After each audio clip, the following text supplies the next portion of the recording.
pick your poison, essentially. There's a lot of threats here for the Spitfire to use. This is astonishing from the Boston Uprising. They put this defense together so comfortably. Good dive in from Boston to find that first target. That's a big resounding fight win for London.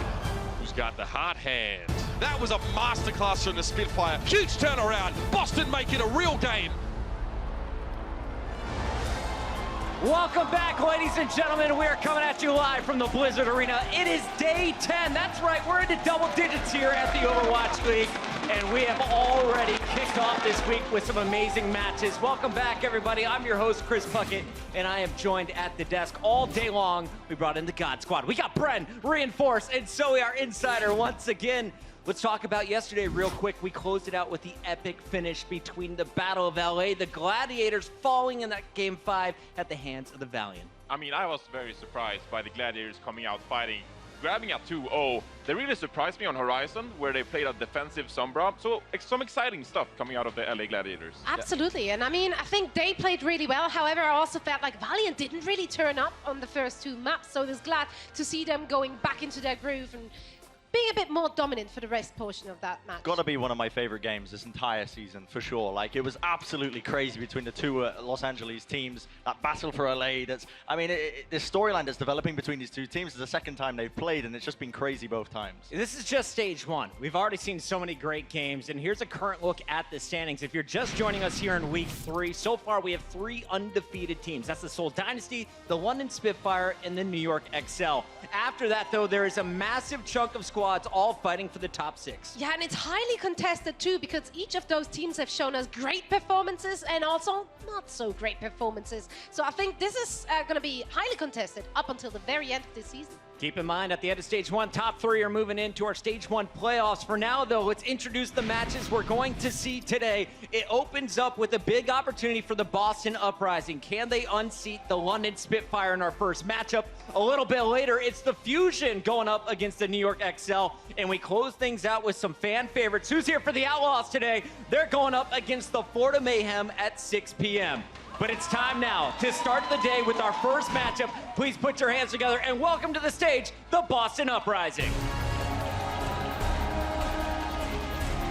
Dream Casper leading this squad, who is currently sitting at the standings at 1-3, but it could have been a 2-2 match count if they would have won that Game 5 against San Francisco. Yeah, incredibly close match here, Puckett, between, in the previous match that Boston played. Dreamcast, the guy that's leading, you rightfully mentioned, he's been one of the star players who's been performing so well for his team all around. And that's the beauty of the Boston Uprising lineup, is the fact that they are so disciplined with their dive composition and they play it so well. However, we didn't see that in their game the other day on Game 5. It sort of fell flat a little bit when they tried to expand there and be a bit more flexible with their team compositions. Yeah, if you watch that game number 5, you did see that Kalios struggled on that Zarya. However, we saw great performances out of him on that Diva when they played on Horizon Lunar Colony, where he actually went 41-1 KD ratio, and that's pretty outstanding. However, today we're going to see Note in his stead taking to the stage, who I believe is a bit of a stronger Zarya than what we see from Kalios. Yes, and I'd like to highlight the supports in this Boston Uprising squad.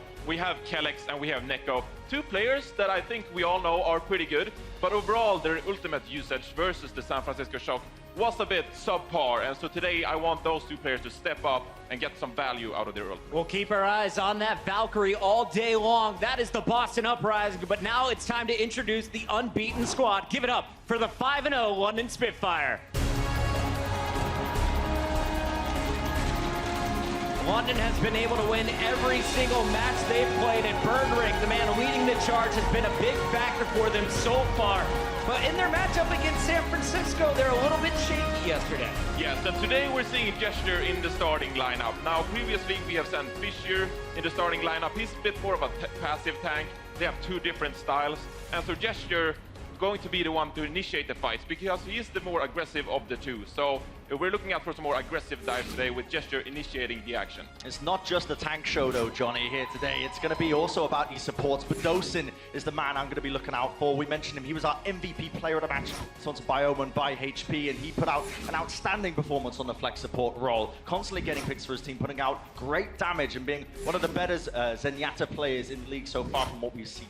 And Zoe, it looks like Hureg is back in the lineup. He came out with this McCree emote, but it was mostly him on Farah on our first day of action. Yeah, and I gotta say his first showing on the stage was great. He had a great showing on Eichenwalde on his Farah. He wreaked havoc, causing Baby Bay to switch off of his own Farah like right away. And now I kind of doubt that they would only use him to play that Farah. That would make them rather readable. So I'm excited to see what else he has in store for us. I mean, I would like to see him play some Doomfist. We saw early in his career for GC Busan. He liked playing that Doomfist when it was released, of course. So maybe a bit of a wild card. Maybe they'll surprise Gamsu and the squad with some Doomfist action. Farah, Doomfist, what else can he bring to the table here, Brent? Yeah, it's not just those two heroes by any shot at all. GC Busan, the roster that he played on before for Apex Season 4, he played a whole host of different heroes.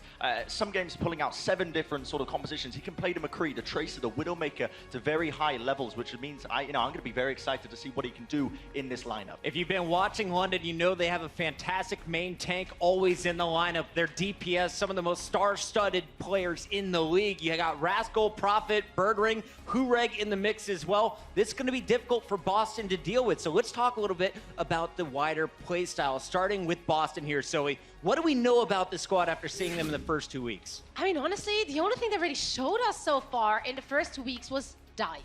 I did go up to Hawk and asked about that, like, hey, we discussed it on the desk. You look a little bit one-dimensional in terms of your compositions. He didn't agree with that at all. He did mention their triple tank composition, which we saw in week 1 as well as in week 2. And granted, in week 1, it worked out great for them. Dream Casper on his Roadhog had an 88% hook accuracy. However, in week 2, that didn't go so well for them. So far, dive has been their stable, really. Yes, and today we're not even going to see Oasis as a map. We're going to see Ilios, of course. So I'm sorry, Hawk. I doubt we'll see any tanks today. It probably most likely will be dive. And it's pretty interesting to see how London Spitfire will adapt to the more passive dive playstyle, I'd say, with Gamsu. So we'll see if London Spitfire manage to surpass Gamsu and maybe, play into their strategy a bit. If anything, the fact that it's going to be on Ilios is going to be working more towards Boston compared to if it was Oasis, because I haven't been impressed with their tank play. Their divers looked like the strongest aspect of this Boston team so far, so I feel like it could work in their favor. All right, let's talk a little bit about that Game 3, because so far we know that London has won 5 straight matches. But they've dropped 3 of their last 4 control maps. When it comes to Game 3, which is always control now, Brent, what concerns do you have for London? Yeah, so in general, London have always looked like the stronger team coming into these matchups, but they have fallen flat on control across the board against Valiant, Shock, and Dallas in their previous games. However, I don't actually believe that that's an issue that's not going to be hard to resolve. The matchups that they were playing, the teams they were playing against, they really struggled because those teams, they prefer sort of a more scrappy style that control sort of pushes forward as a game mode. London like the maps, the game modes, like Escort, Assault, where you can plan strategies, set plays, much more than the control with that scrappy sort of fighting attitude. Yeah, and I think that's something Fury also mentioned in his post-game interview yesterday when I did ask him about their struggles on control map. He did say, yeah, so far we haven't really shown the best performance on this very mode. However, he did say that they're also experimenting a lot and they're trying out different compositions to kind of make it work for them. So we haven't seen their final form on control yet. Boston's got a big day. They're trying to climb up the leaderboard. A win over the unbeaten Spitfire would be a great start to their week 3. Let's send it over to our casters to get this one kicked off. It's Semler with Hex. Thank you so much, Puckett. Yes, we are here. It is our first match of the week, and already Puckett is back, guys, and that's just made my week right there. We're not even into the games yet, Hex. You're just happy you don't have to be on the desk again. Nothing to do with that. But it's true, you can't really see the beard sparkle without the desk. I don't know what's up with that. I can see it. It's glorious. Yeah? Okay, good, man. You're making me feel all right. All right. So, guys, this is it. I mean, we're going to get into it, man. London Spitfire, they have clearly not run out of fuel yet. They're in, like, 5-0 right now at the top of the packs. I mean, what do you make of this match, Hex? I mean, London and Boston, shades of the Revolutionary War, right? And if Boston's going to have a chance in this, akin to that last conflict, they're going to have to switch up their fighting style as well. You don't want to stand across from the other side and just take their best shot. I'd like to see a switch up of some tactics here. I think if you play the exact same style as London, you're going to be in a little bit of trouble. And Boston's shown some cool strategies, especially when we got to control. I think that should be the map type they plan to steal if they're going to look at winning this series. Yes, thriving in the chaos. That's exactly it. When you're in an uprising, right, things are happening left and right, cars are burning, and it just gets a bit messy. And that's where the Boston Uprising will perhaps have a chance to shine. This is a map also that you can run a lot of interesting tactics. I used to refer to it as the lab because Numbani was always an outlier where everyone's running a standard composition, then all of a sudden, surprise Torbjorn, and here comes an Ana, and there's all sorts of interesting tactics you can run on this point, and we've seen teams maybe beat some higher competition. I mean, you look at what Shanghai did against Seoul on this map. It was extremely close, and you'd think those teams are a little far apart, but it's a map that lends itself to interesting strategies and tactics. Yeah, exactly. You can really get that lockdown going on the first point as well. The defense so key, and if you are feeling it, you can really just stop your opponents cold and get that strong start. Definitely going to be keeping an eye on the Boston Uprising. They're starting on the offense as the away team, and so we'll have to wait until the second half. But London's Spitfire on the defense, and there you go, Hex. There you go. It's our bearded brethren. Torb is a support, kind of. He gets scrap over time. He's able to pick up scrap from the fallen enemies.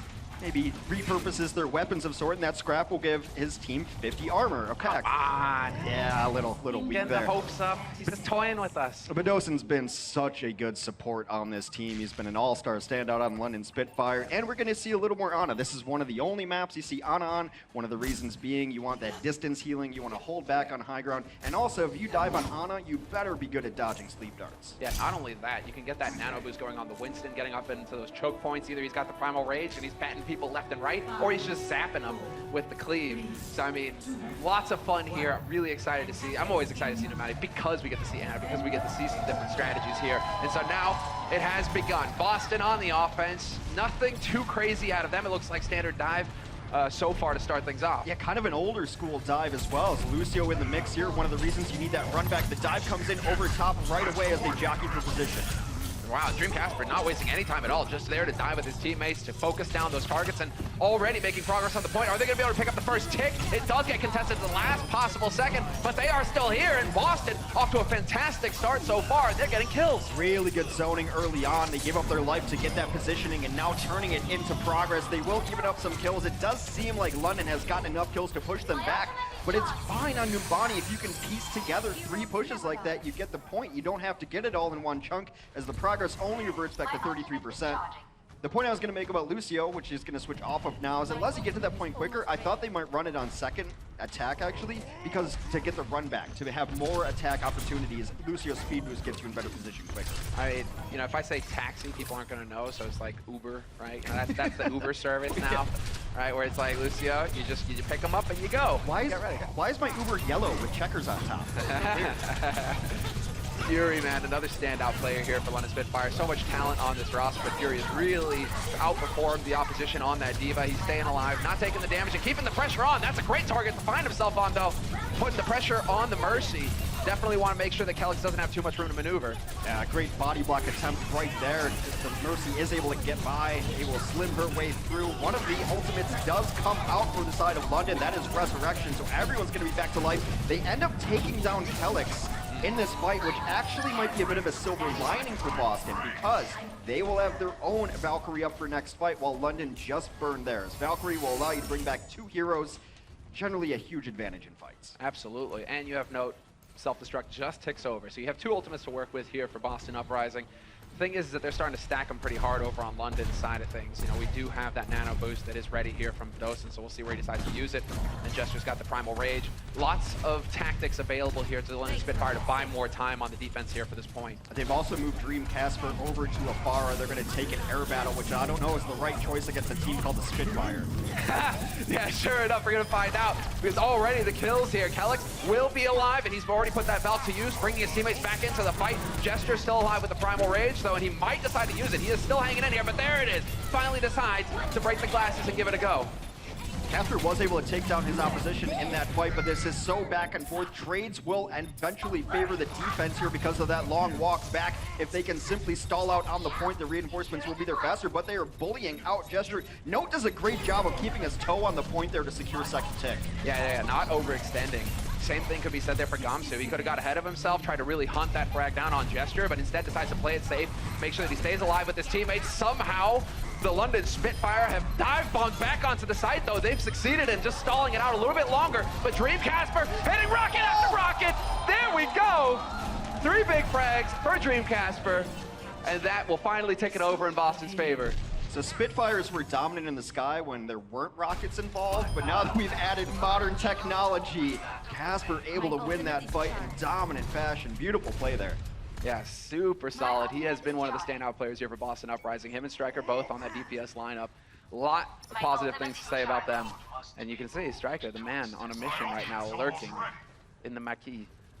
Just hoping that someone else tries this flank, and to outflank them here is what Striker's looking for. He's probably trying to pick up on audio cues right now, checking over the top there, but they're going to take all this free push around the bend, and so Striker is on lookout duty, but gets snuck up on anyway. Surprise! Get out! Striker got to give him some ground here. That is the heart attack moment when all of a sudden you're just like, everything is good. I am the one laying the trap, and then it turns out you're playing against the Predator all along. He knew exactly where you were coming from. Where he was hanging out there was actually pretty cool, because I don't think that the opposing Tracer was able to get the angle to one-clip him there. That pulse bomb will say happy birthday to the ground. No one stuck by it. Another opportunity here for Dreamcasper, though, to shine, and he shuts down Hureg once again. Nuss is there with the Valkyrie, though, to bring Hureg back into the fight. But Dreamcasper reigns supreme, raining rocket after rocket into the defense. And right now, London Spitfire is getting a bit dicey for him. They're going to transcend. Dueling Zoom. Yada's down on the point. They're trying to keep everyone alive. Casper's going to try to dip down and get a little bit of that healing. He will barrage. Takes down Hureg yet again, and Dreamcasper owns the sky. Wow, sets it up for the kill on Gesture as well. Losing a bit of that stall timing. However, Dreamcasper still staying alive, trying to pressure that back line, trying to get some damage in, but he eventually gets hunted down by Fury in the skies. Fitting demise for him. Fury, though, he's in a bit of a tight spot, and he might get caught here by the Boston. Note just had 3 eliminations by himself. Someone who's not seen a ton of play on this roster, as he's replacing Kalios for this map at the very least. He got both supports and the opposite number of his in the opposing Diva. Different style of play out of Note so far. Very mindful, staying alive on that point. We saw it earlier, huh? Showing restraint, not overextending, really sticking with the unit, sticking with the team. You know you're winning the Far v Far when the other Far switches off of it and goes McCree. No longer wanting to duel in the sky. Casper, they're going to switch off of the Far as well. Not the greatest point. Too wide open for Far, not enough concussion walls to get behind cover. Neko looking for the snipe there, just doing a little bit of damage. He does manage to clip Gesture, and Gesture will eventually get hunted down by Striker. This is an opportunity here, not getting stalled out at the arch that is so important for Boston. They want to try and make as much progress as possible right now, and it's looking fantastic. Now, this is going to be their backs to the wall here, backs to the museum for London Spitfire. Note yet again to start that fight off, got a self-destruct on the opposing Mercy, and he has no mercy right now. Note is going off in one of his early Overwatch League debuts. Erdring getting clipped very early on there by Dreamcasper. Gesture not long for this world either. They're doing a fantastic job of staggering out the defense. Boston are on their way to get a fantastic time here if they can just keep it together. Hureg, the Rockets, not gonna survive. Yes, he just barely picks up the pack, and that's gonna force Note back. There was such a big chance there for Note. This is a fight you want to finish. They've invested their Valkyrie, and if they do not finish it right now, Spitfire will get out with a Valkyrie of their own, as Nuss does pop it preemptively to get back onto this point. That is a Hureg resurrection, brings him back to life, and now they understand the difficult spot they're in, and the call for retreat is on. Still with a minute on the clock, and Kellick's right, nowhere near. They're even going so far forward, nearly to the spawn here, London Spitfire, trying to stagger them further. Really trying to put the pressure on here for the Uprising. Nuss felt so pressured to burn that Valkyrie just to get out of spawn, so now no advantage in the support ultimate for the side of London Spitfire. They will have Primal Rage. I'd imagine Gesture uses that as a last-ditch effort to stall them out. And you even have further stall with the Deadeye as well from Hureg. He doesn't even necessarily need to get a kill. You can just kind of pop that and just wait for them to try and get around the corner once it's worn off. Valuable seconds burning off the clock. 30 seconds left here. And eyes on Note. There are a few opportunities here for a good self-destruct, and he decides to commit immediately. All the way to the back lines. We'll see if he can find anything. No, a great retreat, and they all hide under the Winston bobble to get out of that. Meanwhile, though, Fury taken out of this fight. Nope, takes down Gesture, so both tanks out of this fight. A lot of space for Dreamcasper. Pulls the trigger just a second too quick, but the focus fire is there! Striker there to back him up, and Gamsu as well. 2 big kills coming through. Birdring will take down Neko in the meantime, and Dreamcasper so far reigns supreme. The trance is out to buy a bit more time, and we're into overtime now. The wick is burning, and Boston Uprising, they need to stay alive, but Fury taking out the back line with the self-destruct. Gesture finally pops that Primal Rage, and he will knock people about, just trying to buy a little bit of time for the rest of his team. But when the focus fire is there, 1,000 HP doesn't last long. Completion of the map for the Boston Uprising. Everybody on fire at the end there for Boston. They really kept it together. That self-destructive may not have gotten the kills, but it gave them the opportunity to push forward back onto the point and really just look for the kills there on London. No time left in their bank. It was because they were unable to finish that prior fight just to it. The Valkyries came out from both sides, but finishing the map on Numbani is not a given. Boston's win condition now, simply stop London any step of the way. That would be a slap in the face here for London, because now they get to switch over to the defense here on Boston. Once again, we're going to reemphasize this first point with a solid defense can be very tricky to cap quickly. So London, they're going to have to get zeroed in here. London has been master of the dive, though, and Numbani is one of the maps that kind of forced dive to come to fruition because people were holding so far back. This was before D.Va and Winston were the ultra-popular, ultra-strong heroes they are now. It's because you needed the mobility to get to high ground. A slow rotation up Center Street just took way too long. You would get beat down, shields would be cracking, and eventually people realized the ultra-aggressive, ultra-mobile composition of dive was the best way to go about Numbani. And then they realized, hey, this is a really good composition on every map. We should just do this all the time. So this was Genesis, this was the beginning, and they all saw the light afterwards. And this is where we are now. Let there be dive, there was, and it was good. I mean, when you have the coordination, like what is the key? And we saw multiple instances there of Boston. You can see that the communication is on point. When somebody manages to get a target low, instantly the tanks, the offense, striker, they collapse on that target, they eliminate it, and then they move on to the next one. That is what is so important about dive. You need to have your comms on point calling out those focus targets.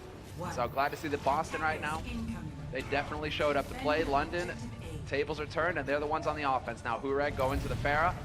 Not a big shock to see. Yeah, it is kind of odd because most teams don't run the pure dive BTS anymore, but dive tanks are always going to be running this map. Keep your eye on Birdring. His job is to stay alive and make them check different angles so that they can't pay 100% attention to Hureg, and he gets a little action going here. He's got the deep dive on, even as Farah. Fantastic healing, though, to keep him in the fight. Dream Casper had to back off, but Calyx and Neko, they've already got so much ult percentage. Just keeping him back into it. Gamsu gonna be backing off. Point blank rockets from Hureg, but Hureg drops too low. And Dreamcasper there to DMEC Fury as well. They're getting stalled out here, Spitfire, and when you get stalled out and you're a plane, you know, well, the result isn't pretty. So close to securing the second checkpoint on that map. The second tick, as we refer to it, 65.8%. You need 66.6 repeating to get there, but like the first push of Boston. Hey, I don't know much math, but I know that one. They did get the first tick, so very similar first offenses. Very early on as well. And now just feeling it out. High ground occupied by London Spitfire, but you can see how far back. Neko is nearly at the spawn. That's how far back he's holding right now with that scope sniper healer rifle. He can just keep his teammates alive from the other side of the map, no problem at all. Birdring keeping it up on the high ground. He might have to give ground though. Needs to allow his healers to get that healing orb on him, bring him back up. More pressure on the points as they try to pop off. That's pulse bomb, and it does stick on a Gamsu, forces out the early resurrection. Fury here with the self-destruct option. Could try to use it to create a bit more space, and no, he's just gonna use it for the fresh mech and trying to catch him out, but Striker is there to beat him to death. And now Dosa moving in, he's got the Discord orbs sailing out, so much damage increase there.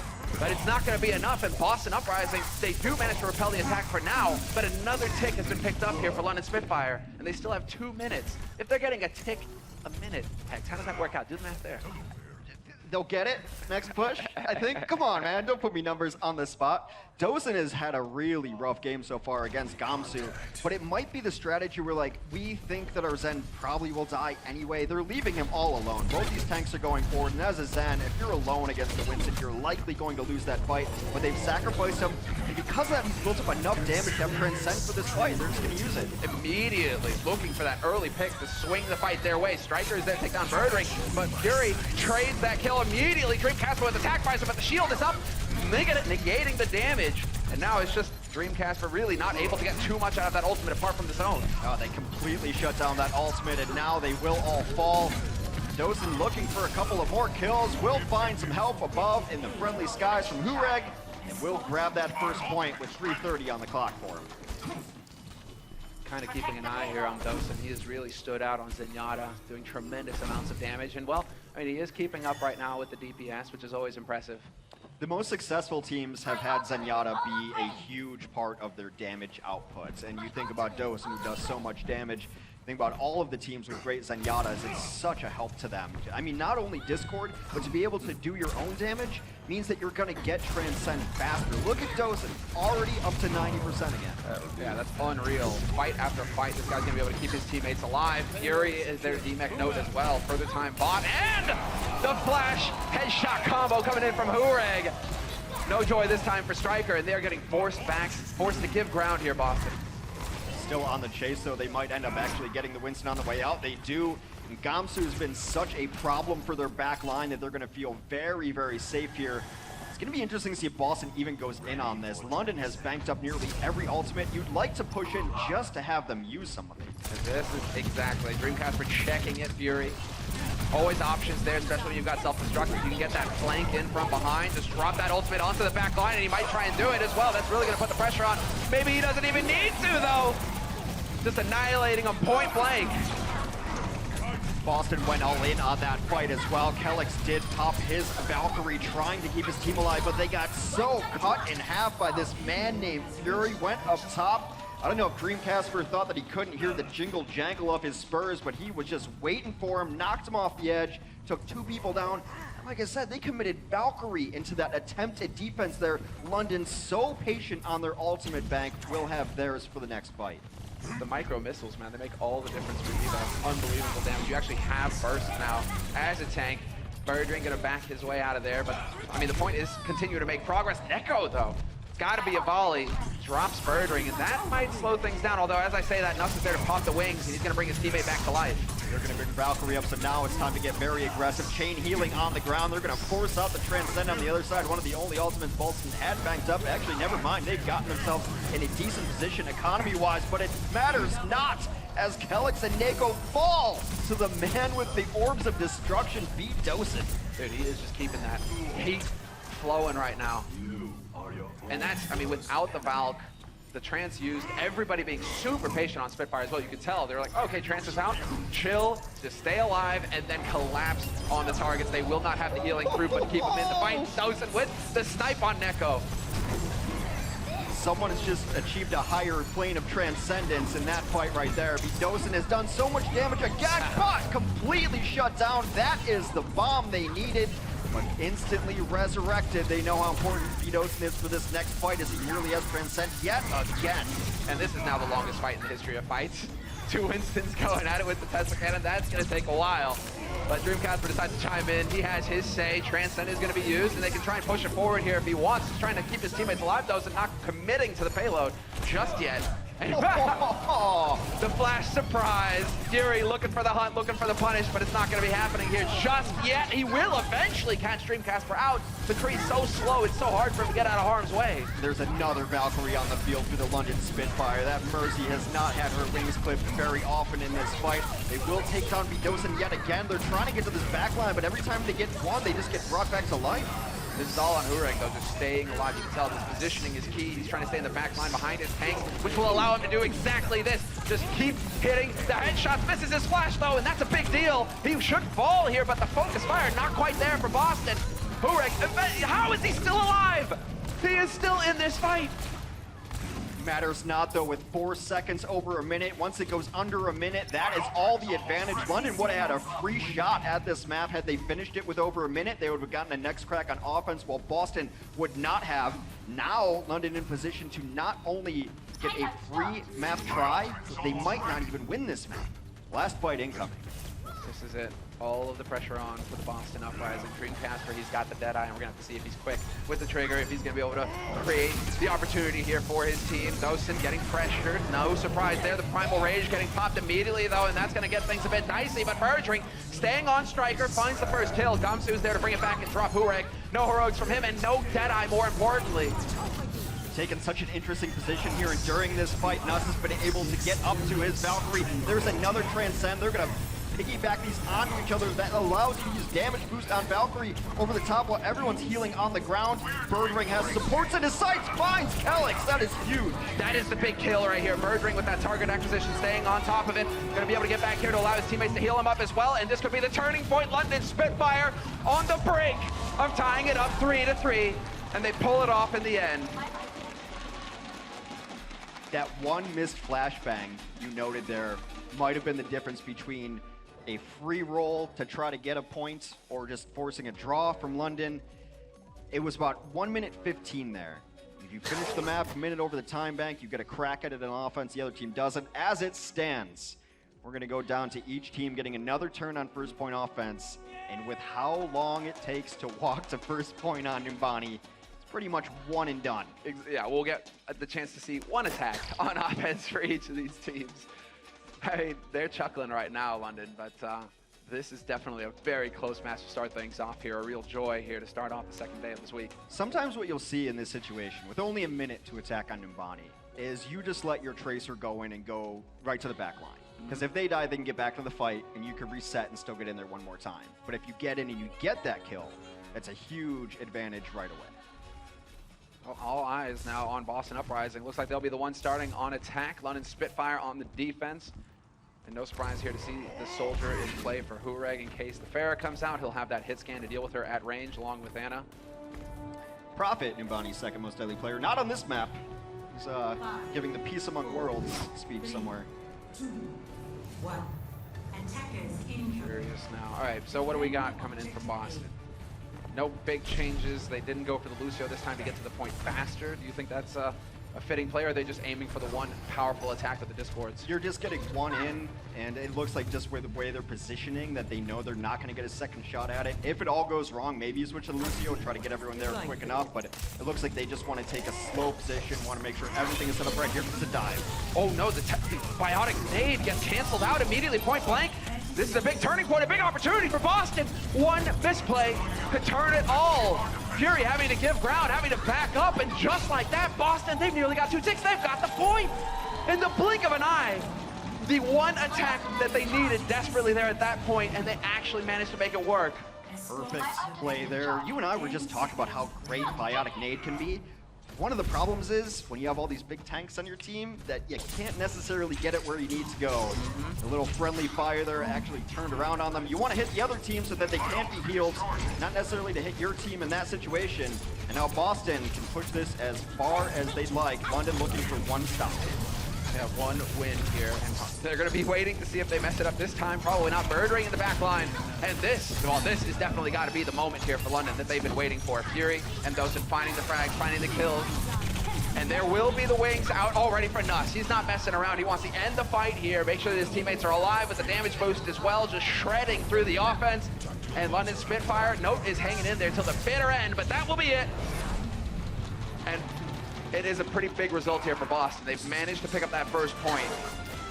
First point in 10 meters. Casper there had Blade, and I think he was holding on to it because the respawns are right there for your team. He was expecting both his tanks to come back, but both his tanks died right after one another, so they weren't coming back. He might have just needed to pop the Blade and hope for a miracle there, but I think he was hoping for a bigger play.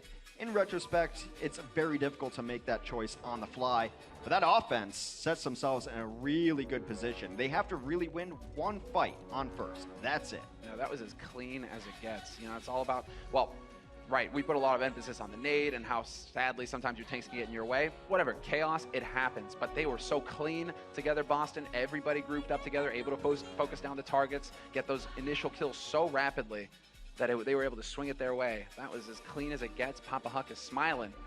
And so now we have to see the defense, if they're going to be able to get that wall going and put a halt to the Spitfire. I wonder if the strategy will remain the same for Boston, which has been just dive Vidosin in the back line. The reason they have to do that in this situation is with the minutes and overtime, Vidosin's been getting his ults about every 120. About 1 minute and 20 seconds, he's been getting Transcend out, which is a ridiculous rate. So if it goes into overtime, they're likely going to have to fight into a support ult. Attackers incoming. That can make all the difference. We've seen the Trances play out, just keeping so much healing for your teammates.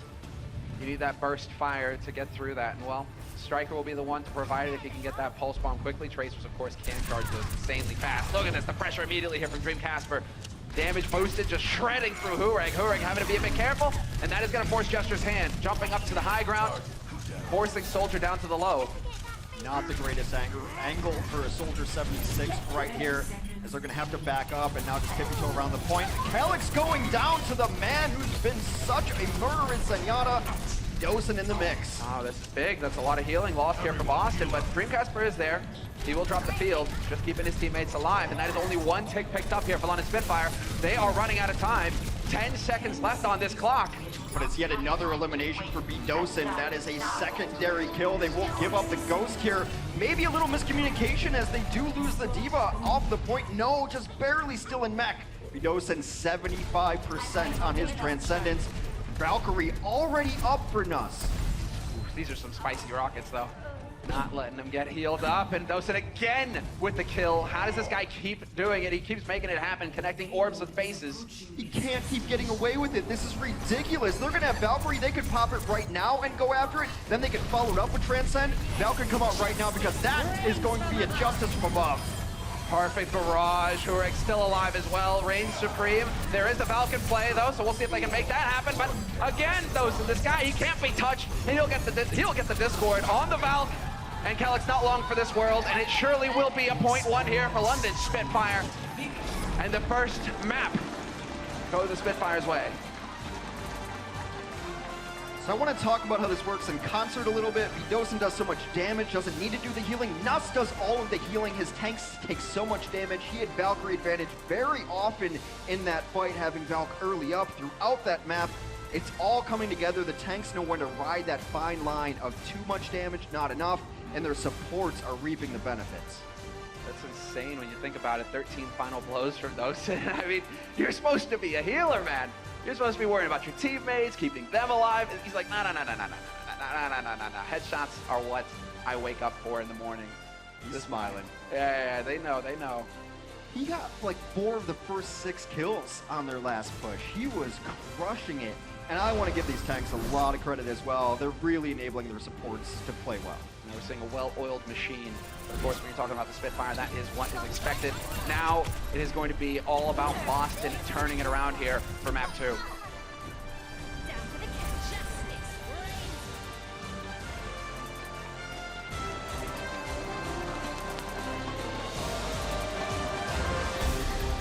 The Overwatch League is brought to you by Omen by HP and by Intel.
Casper, DPS Flex, Boston Uprising.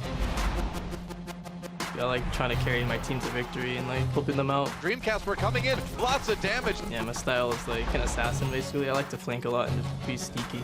Great play actually from Dreamcasper. He was able to get in. Genji, he likes to come out of nowhere and like surprise your enemy, like surprise attack a little. And sure enough, he's going for it. Chops one, chops two. At first, my parents didn't really support my gaming career, and as Overwatch came out and I was able to prove I can actually like do something with it, they started to be more supportive, and as I got on their team, they just like 100% on board with it after that. My personal goal is to show people we can go really far and we can actually come on top of this league. There you have it, Dreamcasper, the man on your screen, one of the stars, the standout players for Boston Uprising, and you know he plays them all, Hex, but he is really good at shredding that back line. It's a game about versatility, and it allows this roster to play so many different styles when they want to. Different variations and wrinkles of dive, which is kind of their core as a team, what they like to play. It's the core of a lot of teams, to be honest. To be fair, yeah. But he allows you to play all sorts of different stuff, and Dreamcasper has been one of those true Crusher 99 stories. A kid came up the ladder, got noticed, played for some of the early teams, and now he's in the Overwatch League. Better name, though, I think. Yeah. Still, I like Dreamcasper a bit more than Crusher 99, but still, fire reference. Hex points for that. Rascal will be subbing in for Hureg. And so what does that make us think? I always feel like if you're going to get Rascal into the play that the Spitfire have got something up their sleeve. Well, Hureg's been playing a lot of Pharah. Not the best map for Pharah as we go into Anubis. You can play it in certain different styles, but you're going to run into a lot of Widow on first point. You're just going to get plucked out of the sky. Rascal allows them to play maybe a Widow and a Tracer together as well, as Birdring can pick up one of those heroes. So I think it's going to be mostly about just getting Hureg, who's been their Pharah specialist, out of the game. They're not going to run a lot of Pharah here. And there are also, I mean, on the second point defense when you're on Spitfire, you know, having somebody who's versatile, who can play different characters like Mei, etc., right, to stall out that point and buy time. That'll be fun to see. Rascal's always a joy to watch. Here we get the fly through, so we will be making our way through this first archway. That's the first choke point that the offense are going to have to deal with, and they're going to move in here where the first cap point is. So this is where the big fight will happen at the start. There's been a lot of teams who set up a really cool static defense on the Widow perch, which is right above there. You use a Mei, which a hero you love. I'm sorry to just out you on that one. To get an Orisa up there and set down a static shield. You like seeing her, you don't necessarily play her, so I'll give you that caveat. No, that's the thing, exactly, right? I like watching great Overwatch. When I play against a Mei, I feel like murdering something because Mei is so insanely frustrating to play against. So I was playing on Roadhog, and Mei like freezes me and shoots me in the head, and then I start walking away, taking a breather, freezes me, shoots me in the head 3 times in a row. That's when I had to take a break from the casting lounge upstairs. We are going to see this really cool defense, and the reason that you're running Mei here early on is not necessarily to actually run a Mei.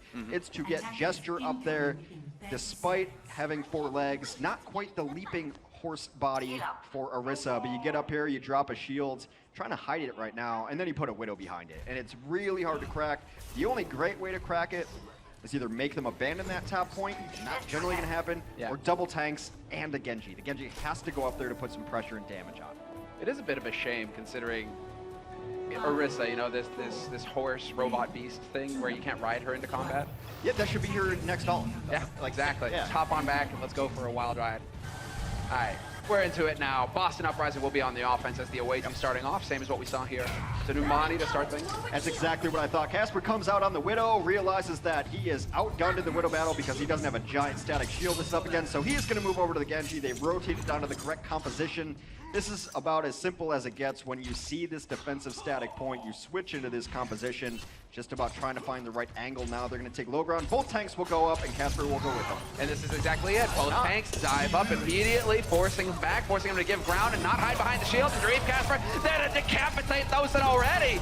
Note finds the kill. Both of the backline are dead now for Spitfire. How do you hold? They outthought themselves. They played themselves right there. Casper generally goes up, so you saw both of the supports vacate that area, expecting it when both the tanks went up there. Casper noticed it, just went right after the support line anyway on the right-hand side. Says, if I don't have to climb the wall, I'm not going to. Dashes through the right-hand side. It's a case of outthinking yourselves. I know that you know we're going to do this. Casper gets the last laugh. Exactly right, Hex. This is why it's so fun to watch Overwatch. Yes, okay, sometimes you see the same comps, but then it's the game within the game, the mind games, the positioning, and who's trying to outsmart whom. That's what it's all about here. And right now, well, London Spitfire, they did not get the start that they were looking for. Boston Uprising looking to continue to apply the pressure. And Striker's already got the pulse. Gets the D-Mech, perhaps. No, not quite. Just on the Nick there. Nick was able to pick it up. An enormous kill right there to take down Nuss on the other side of things, as Kellex has used his own Valkyrie. They are so much healthier right now. Nako goes down, Nako back to life, and Boston rampaging through Anubis. And already you have the Winston to block off 1 point there for the offense. The defense not quite able to get out, and just like that, a shock of a start here. Boston able to pull it off, get both cap points with a monstrous amount of time left in the bank. I thought crossing the Delaware on Christmas to slaughter your enemy was brutal. That was a brutal offense from the Boston Uprising. That was amazing. Largely because Dreamcasper read that situation perfectly. You saw he was about to jump, then he sees Mercy's beam follow down the Zenyatta. It's like they just served themselves up on a platter. The Hunt, man, you're not going to be able to pull a fast one on the Casper. He's in your dreams, he's in your mind, he knows what you're about.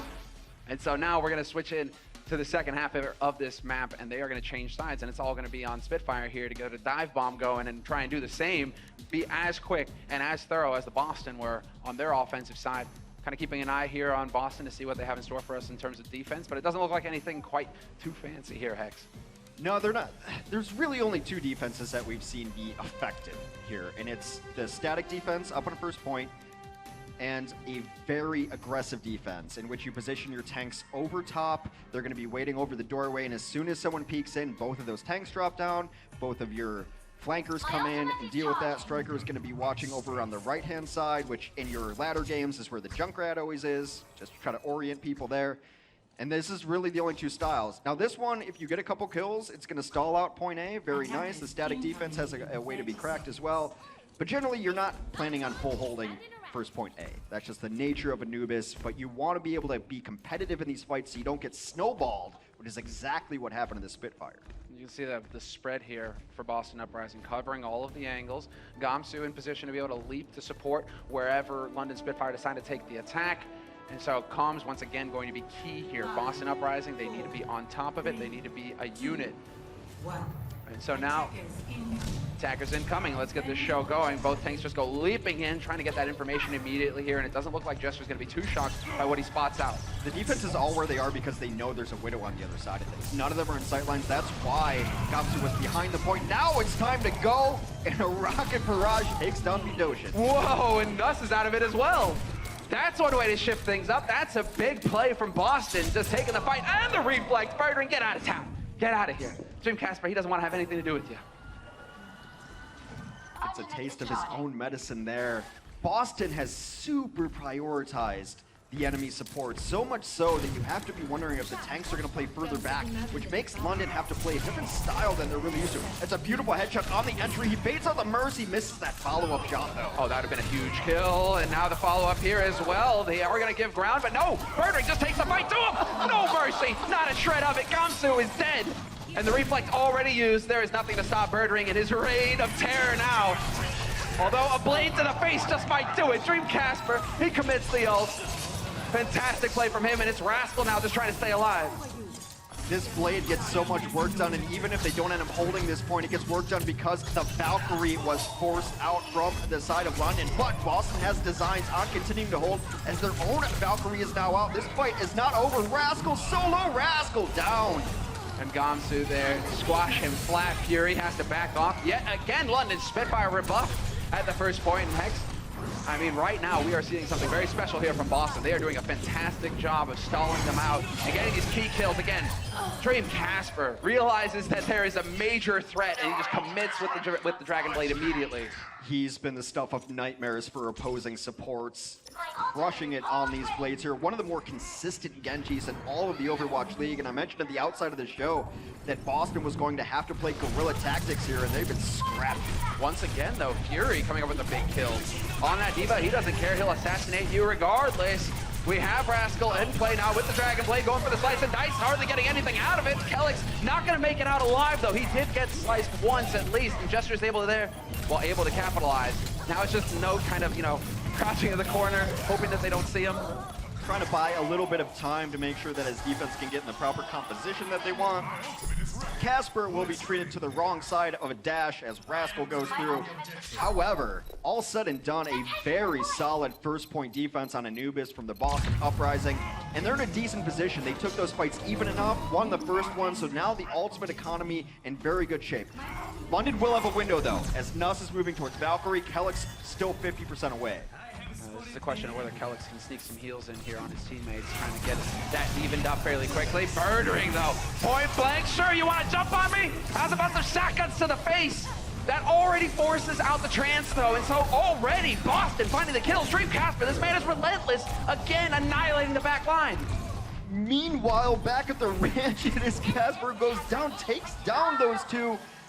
One swipe of the blade takes down both supports on the other side of things. London committed their Valkyrie towards that, and now they're going to have to push into Kelix, who has Valkyrie.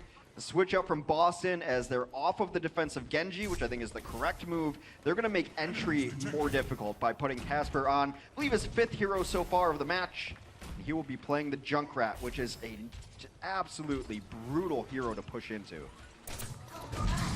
High ground occupied now by Rascal. There it is. He wants to spar out exactly where these supports are playing from because he has the Dragon Blade. If he can get a dash in, it'll get the reset. He spots out Dream Casper as well. This is all valuable information here for Rascal. You can feel it, the tension. He's just waiting for his teammates to give him the go signal for him to get in there and start hacking people to bits.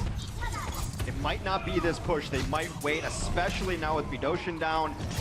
The thing is, you saw Rascal looking at that back right-hand corner, and that is essentially where you want to go. That's where most of the supports are. But there was one of the most frightening bodyguards you'll ever see back there if you're a Genji, and that is the Junkrat. You're going to be pushing into mines. You might fall into a trap. There's just too much to deal with in that back corner, and Genji's a great closeout hero on Anubis. But Boston's playing this so well by positioning where their supports with the Junkrat. I'd be surprised if they both stay up here. Yeah, he's going to retreat back. He's on bodyguard duty. Exactly right.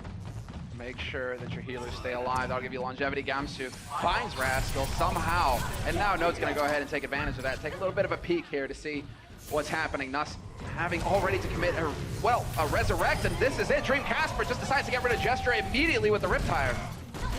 Well, you just take it. He absolutely gave you the free kill there. Nuss out of this fight means that London is out of this fight. They're going to have to get on their retreat, and already, let's just take a second to look at these time maps. 6:11 was Boston's time left after their offense. We are under 3 minutes for London's offense simply. This is a fantastic performance from Boston. They are really prepared for this matchup, it seems. On this map in particular, the defense is impregnable. And so now, Spitfire, they have done a very good job of managing their ultimates. At least they have that. If they can find the opening, if they can stop getting picked off one after another here by Boston, they have the tools necessary. Now a little bit of switch up, but Casper has gone back onto the Genji, and I don't think they were expecting it. An immediate dash through Rascal will take him down. They've used the one resurrection on Rascal. Doshin down, not brought back to life just yet. They wait for the last second to bring him back. And now London has a little bit of a footing here. There's the opening, and they still have the trance in play as well here from Doshin. Rascal has committed the Dragon Blade as well. He's looking to get some chopping going, and sure enough, he will find Note in the end. But it will be traded out. Somehow Note gets the self-destruct kill on him. I thought he was around the corner. I imagine that he thought he was around the corner as well. As Rascal falling means that they will not have a counter to this. Dragon Blade comes in and beautifully timed transcend. Oh, sick prioritization here from Doshin. Completely cancels out Dream Casper's ultimate. That's exactly how you want to use it if you're Zenyatta. No Dragon Blade, no kills, but they do get forced back yet again. London Spitfire with nobody on the point. Oh, and finally they're going to get a presence there, but it's immediately contested. Try to get a presence here. Note pushing in, doing a little bit of damage right now. Birdering's got a pulse bomb, but that's one of the only ultimates on the field. This is outright chaos, and this is exactly where you want to be right now. Maybe London can be able to pull ahead exactly with Nuss there to bring his teammates back to life with the Valkyrie. Gamsu will find Bidoshin. Finally, that Zenyatta is dead, and Striker still in this fight, getting very close to a pulse bomb, but he will get caught. Rascal hunts him down mercilessly, and eventually, London Spitfire will pick up the second point and tie us up 2-2.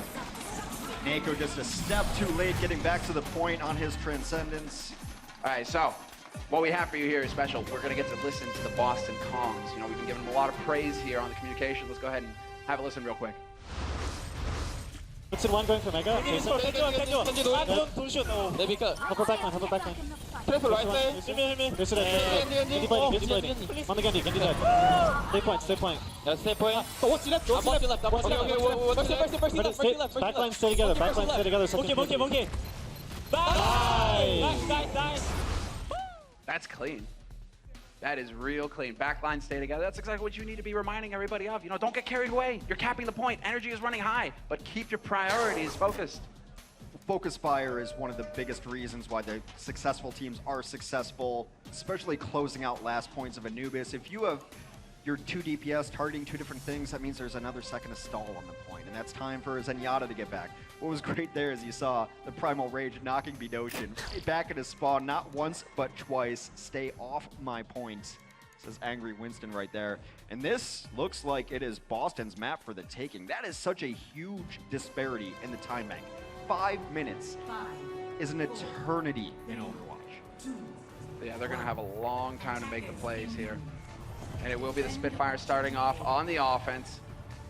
We'll get those graphics updated at the top fairly quickly here. Not going to fall for that one. They're going to push in here. They have to win this fight. They only have a minute already. And already Bidoshin being target fired. They target him so bad it gets Nuss out of position. He will fall quickly, and it is time for a reset. There's no reason to keep going after this. You only have one more push. 35 seconds left on the clock here as well. That is not a whole lot of time to work with. You're fairly low on ultimates. Fury, the closest to be able to pull off a self-destruct. And Rascal just trying to find an angle here. And yeah, sure enough, we'll start to farm a little bit of energy himself. I like this angle from up here as well. And trying to get in there. You often see Widows up here as well. Dive defense, they put themselves away in these corners. They can't get really an angle on it. Yeah, I think he's waiting for a call to help him go in on Dreamcast, where he's going to have to wait for the rest of his team. As he spot out the back line there, it looked like Neko could be a little bit out of position way far back. Could have been vulnerable, but it doesn't look like it. Instead, the wick will begin to burn, and overtime is underway. London Spitfire need to keep that presence going on the point, need to keep tapping it, need to keep staying alive, but Dream Casper is there to ruin their hopes and dreams. Fury will get DMX, commits the self-destruct, but it's not in a very solid position at all, and Nuss will be there to bring his teammate back to life. Now is the turning point, now is the moment for London Spitfire to shine. But Dream Casper continues to reign supreme, he is still here. A little too spread out was that Spitfire offense. The Transcend came, but for no avail, was unable to save anyone. And Boston able to use their support ultimates. Seems like they've locked London Spitfire out of first points. Fantastic work from Boston. And yeah, not too smiley now for the London Spitfire. Things are not going according to plan. The pressure really going to ratchet up on them because 6 minutes and 11 seconds in the time bank for Boston means they have an eternity to take the fight and be methodical on this first point themselves. 6 minutes and 11 seconds, hold on, to take a third of first point, it just gets better, of Anubis. I could pick up 5 guys, and we could probably take 33% of Anubis against anyone. That's not true. I'm terrible. Yeah. Let's not get ahead of ourselves here. But this has to be a perfect defense, and if they have a perfect defense, they get a draw. This will get it exactly. They get a draw. Oh, that is definitely not what Boston are hoping for here. They're looking to tie up this series 1-1, and the third map in this series will be Control as well, where they would definitely have a chance to stand out. Boston right now, they are on the brink. Now it's about the composure. It's about keeping cool and staying focused on the goal. In these offensive advantage situations, I think you can run a strat very common to Mystery Heroes, one of my favorite arcade modes. You just trade. Just trade as much as possible because you're favoring the offense. If we just keep throwing bodies and we're getting 1v1s, eventually they will just not get back there on time. Okay, Boston, comrade. of course, not going to be playing Mystery Heroes. Definitely not. Dream Casper actually decides to back off, perhaps noticing that there is no Widow in play. They have changed up their strategy here. London Spitfire for the defense, realizing that it definitely did not work in the first half. There will be no Widow here for London. There will be no barriers either. This is dive v dive. Dream Casper will add yet another hero, I believe his 6th so far, and that is a huge kill! That's 2 huge kills! That is the play that can make all the difference. Nuss is gone. They've lost Gesture as well. Boston, take a deep breath and just finish them at this point because you have got every advantage. Oh, Dream Casper missing a couple of clean shots there. That could have been it. Those shouldn't be long for this world, though. Gamsu able to stomp him into the ground, and the first point about to take over. Boston Uprising will tie up this series 1-1. We have got a match on our hands. What a game from Boston. They seem to have figured out this mode so well. Their style of defense, while other teams are trying to be static, hold the point, and let the Widow take them to victory, Boston says, we play dive. We play dive on offense, we play dive on defense, and we do it really well. Try to break it. Yeah, we take the fight to you, and that's the big thing. They're not waiting for their opponents to try and make the play. We saw it repeatedly there from Boston, where they were brave, and they took the fight to the Spitfire in the skies, on the ground. They won, and they've tied it up 1-1 here in this series. When we come back from the break, we'll be hearing what the analysts have to say about our first match of the day.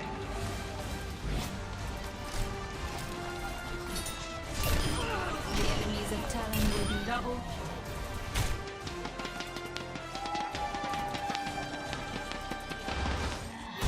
The Overwatch League is brought to you by Intel and Omen by HP.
It's halftime live from the Blizzard Arena. We are tied up 1 apiece here. Epic showdown between the Boston Uprising going up against the unbeaten London Spitfire. And here to break down all the action, we got Bren alongside Reinforce once again. It's time to get into this one. Let's start with Numbani. Our first map was a bit of a surprise right out of the gates. As we take a look at some of the general highlights, there was an initial battle we started to follow, and it was all about the Pharahs, Johnny. Yes, and it was a bit surprising to see Hurig in the starting lineup. Now, I wanted to see some Doomfist, but obviously Doomfist is not really in the meta. So we saw the Pharah come out. And I think this was a read from the coaching staff of London Spitfire, knowing that Dreamcasper isn't that good on the Macrian Soldier. Now, he did play it. He did pretty well for himself. But overall, I think that Boston Uprising weren't in their comfort zone in this matchup. So it played out pretty well for the London Spitfire, but it was close on Numbani. Both teams were pretty successful on their attacks, and let's talk about what was working for them, Brett. Yeah, absolutely. I mean, in general, it was a very clinical sort of play style all around. I do have a telestration as well to display the insights powered by Intel to talk us through exactly how London were approaching these team fights, and it's something that you can tell that Boston have done their prep. They've done their homework with this match. This is what I've been really respecting out of Boston, is the fact that they are ready for this game. If we go back a little bit, because the clip is not quite there, but we can see the setup we can get going on here. In the back lines, you've got going on right now, this defense all around here. It's going to be passive by Boston Uprising. They know that London Spitfire are going to be trying to dive onto the back lines, but Dosin is also way too far forward as well. And this, again, just shows that Boston are very prepared coming into this match, because they know that London are going to be trying to jump onto the support back line. And the name of the game here is the counter dive. You notice Boston, they realize that London are going to be trying to dive onto them, and Gamsu and Striker are in position to strike back, but Dosin gets cleaned up super easily. And again, Notice available and ready on the Diva onto the high ground. They're peeling for the supports as well into the backline, so Hurek goes down, gets punished, as well as Nurse as well. And this was a general theme throughout both of these maps, in fact, not just Numbani. Even though Boston lost the first map, Numbani, quite narrowly, this showed to me that Boston was super prepared coming into this match, whereas London, I don't think they expected Boston to be putting up this much of a fight against them. That's some excellent breakdowns there. And Johnny, I want to ask you, as we close out the insights powered by Intel, let's finish the discussion on the dive and the counter dive that we're seeing out of Boston. What do you think of adding Note into the lineup here, working alongside Gamsu on those tanks? Well, Boston overall looks a bit more aggressive than we saw them versus San Francisco Shock. Overall, I think Gamsu necessarily was a bit too passive in that match we saw last week. So in this match, he's a bit more aggressive, and maybe notice they're maybe dictating a bit. Let's go aggressive. Let's go for those dives. And overall, I think it's working out really good for Boston, because London Spitfire, they haven't really showed Junkrat in the past, so the anti-dive and peeling isn't really there for those dives. Before we get to game two, let's wrap up our first map, Numbani. What was the difference maker? Because at the end of it all, it was London walking away with the victory. For me personally, I think it was sloppy ultimates from Boston in general. A lot of the times they were using ultimates when they didn't need to. Basically, Boston were coming into it with a disadvantage. They had less ultimates than London in a lot of these team fights, and they were still using them. And London are very sort of patient, I should say, with their ultimate usage. They're not going to be wasting them willy-nilly all over the place like Boston were doing in that match. A couple of times, Kelix was using his Valkyrie to take fights when they didn't need to. Generally, the economy was a lot better coming out from London in that first map, but it turned around in map number 2. I think when Boston goes back and watches the tape, they'll also notice Note tried to challenge that final point. He was in the Diva, got caught out, demeched, and that was kind of the downward spiral at the end of game number 1. Let's take it now to game 2. Boston, after losing a very close game, comes back and just wipes the floor with the Spitfire on their attack. As we roll some of the general highlights, let's talk about the players that were going off. Note, fantastic work on the Diva throughout our first 2 games, but Dreamcasper was all over this kill feed. I mean, overall, I think that Boston Uprising just executed really well, but London Spitfire didn't really put up that much resistance. It's very unlike any of these top teams. We have New York, we have London, and of course Seoul. But London Spitfire is now looking like the weakest one of the 3, I would say. Boston Uprising just steaming through this entire round on the Temple of Anubis. Yeah, and Johnny, I agree with your assumption there, or your analysis that London are sort of the weakest Korean roster team currently in the league. They haven't shown as much, they've shown promise, right? And I've said this time and time again, they've shown potential to be one of the best teams, mainly because of the players they've got. They've got the pieces, they haven't quite worked out how to fit them together just yet. But what's evident from these 2 maps, and I say it again, is the fact that Boston have done their homework. They've come into it prepped, they know exactly what to run, and London honestly looked a bit, confused coming into this. They weren't sure what Boston were doing, because it's a different side of Boston we've seen. We saw an aggressive forward hold on Anubis first. They were punishing London's sort of passiveness, and it really worked out in their favor. Johnny, let's talk a little bit about the issues that London had with the Boston attack, because it seemed when London attacked, Boston was meeting them at the front gates and stopping them short. But when Boston was on the attack, London was folding. What did we see from Boston coming into game 2? Well, we can just play a clip of that attack specifically. And of course, we're going to take a look at London holding the high ground with the Orisa, of course, but we don't see a Junkrat in the lineup. Instead, we see Rascal on the Genji. So we're just going to look at Gamsu and Dreamcasper pretty much just roam the entire point and have their will.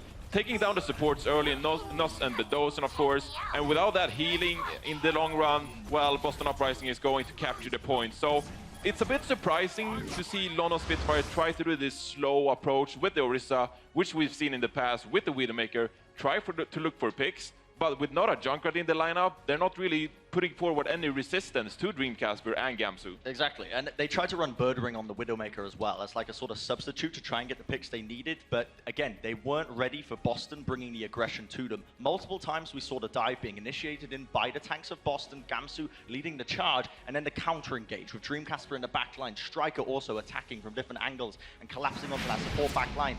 Really impressive stuff all around by Boston. I'm actually very pleased with the progress they've had this league. It's very early in the match, but we are keeping our eyes on the player of the match possibilities. Dreamcasper, a ridiculous game 2. I got some stats here, 31 limbs, but our stats man, Ben, told us it's 21 final blows, 9 of them were on supports. No heals, no win. Boston with a big victory there on Anubis. We'll see if they can keep it rolling going into our third map. It's going to be Ilios. Guys, we didn't get predictions at the start of the match. Let's get it now. It's tied up at halftime. Where do we finish, Johnny? Well, London hasn't been that strong on control, so it's a bit we don't really know, right? I'm hoping to see Hureg perhaps in combination with Birdring, see the Birdring Widowmaker on Ruins, and perhaps Hureg on the Pharah on Ilios Lighthouse. Thank you for telling me about different heroes, but who are you picking, London or are you going Boston here? Well, I didn't want to go that far, but I'll go with Boston, just for the sake of it. I'll go for it with He's Boston. calling Boston, the 1-3 Uprising. I'm not gonna lie, Pucky, I'm honestly feeling Boston. I honestly am. I feel like they can. This is going to go to a game 5, is what I'm feeling. And Boston have shown they've done the homework, they've done the prep. This is going to go to full distance, and Boston have the potential to take this one. Are they going to? I believe they will. Both of my analysts are calling Boston. There you have it, guys. We'll see how this one plays out. Let us know on Twitter. Use the hashtag OWL2018. We'll be back in just a few with a big game 3. The Overwatch League is brought to you by Toyota. Let's go places.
pick your poison, essentially. There's a lot of threats here for the Spitfire to use. This is astonishing from the Boston Uprising. They put this defense together so comfortably. Good dive in from Boston to find that first target. That's a big resounding fight win for London. Who's got the hard hand? That was a masterclass from the Spitfire. Huge turnaround. Boston make it a real game. Welcome back from the break, everybody. We are about to get into a hot series to start the day here because it is tied up 1-1 between Boston Uprising and the London Spitfire X. 1-1, we said Boston might have a really good chance going into the next map type, which is going to be control. Both these teams, in all honesty, have struggled a bit on control, but Boston able to, I don't want to say steal Anubis, but they dominated Anubis. Maybe a little bit of a surprising result given the records of these teams coming in, and now if they can take control here, worst case scenario, they go to 5, and the 5th map would be control as well. Exactly right. Playing to their strengths, perhaps. I mean, you're right. Both of these teams have struggled. That's been brought up on the desk a little bit as well, and so it's something to keep in mind going into it. But, you know, we do have the sub there, you know, rather, Hureg coming in for Rascal. I'm like, Rureg? No, that's not how it goes. Hureg coming in for Rascal. I mean, that kind of tells you Farah is going to come in. They very well want to play Farah here on this map. Ilios a great map for it because there's a lot of tall buildings. Tall buildings allow you to use your concussion to get back out of position, to hide behind those positions as well. On the other side, they don't really have to sub out anyone if they want to go to far because Dreamcasper plays absolutely everything.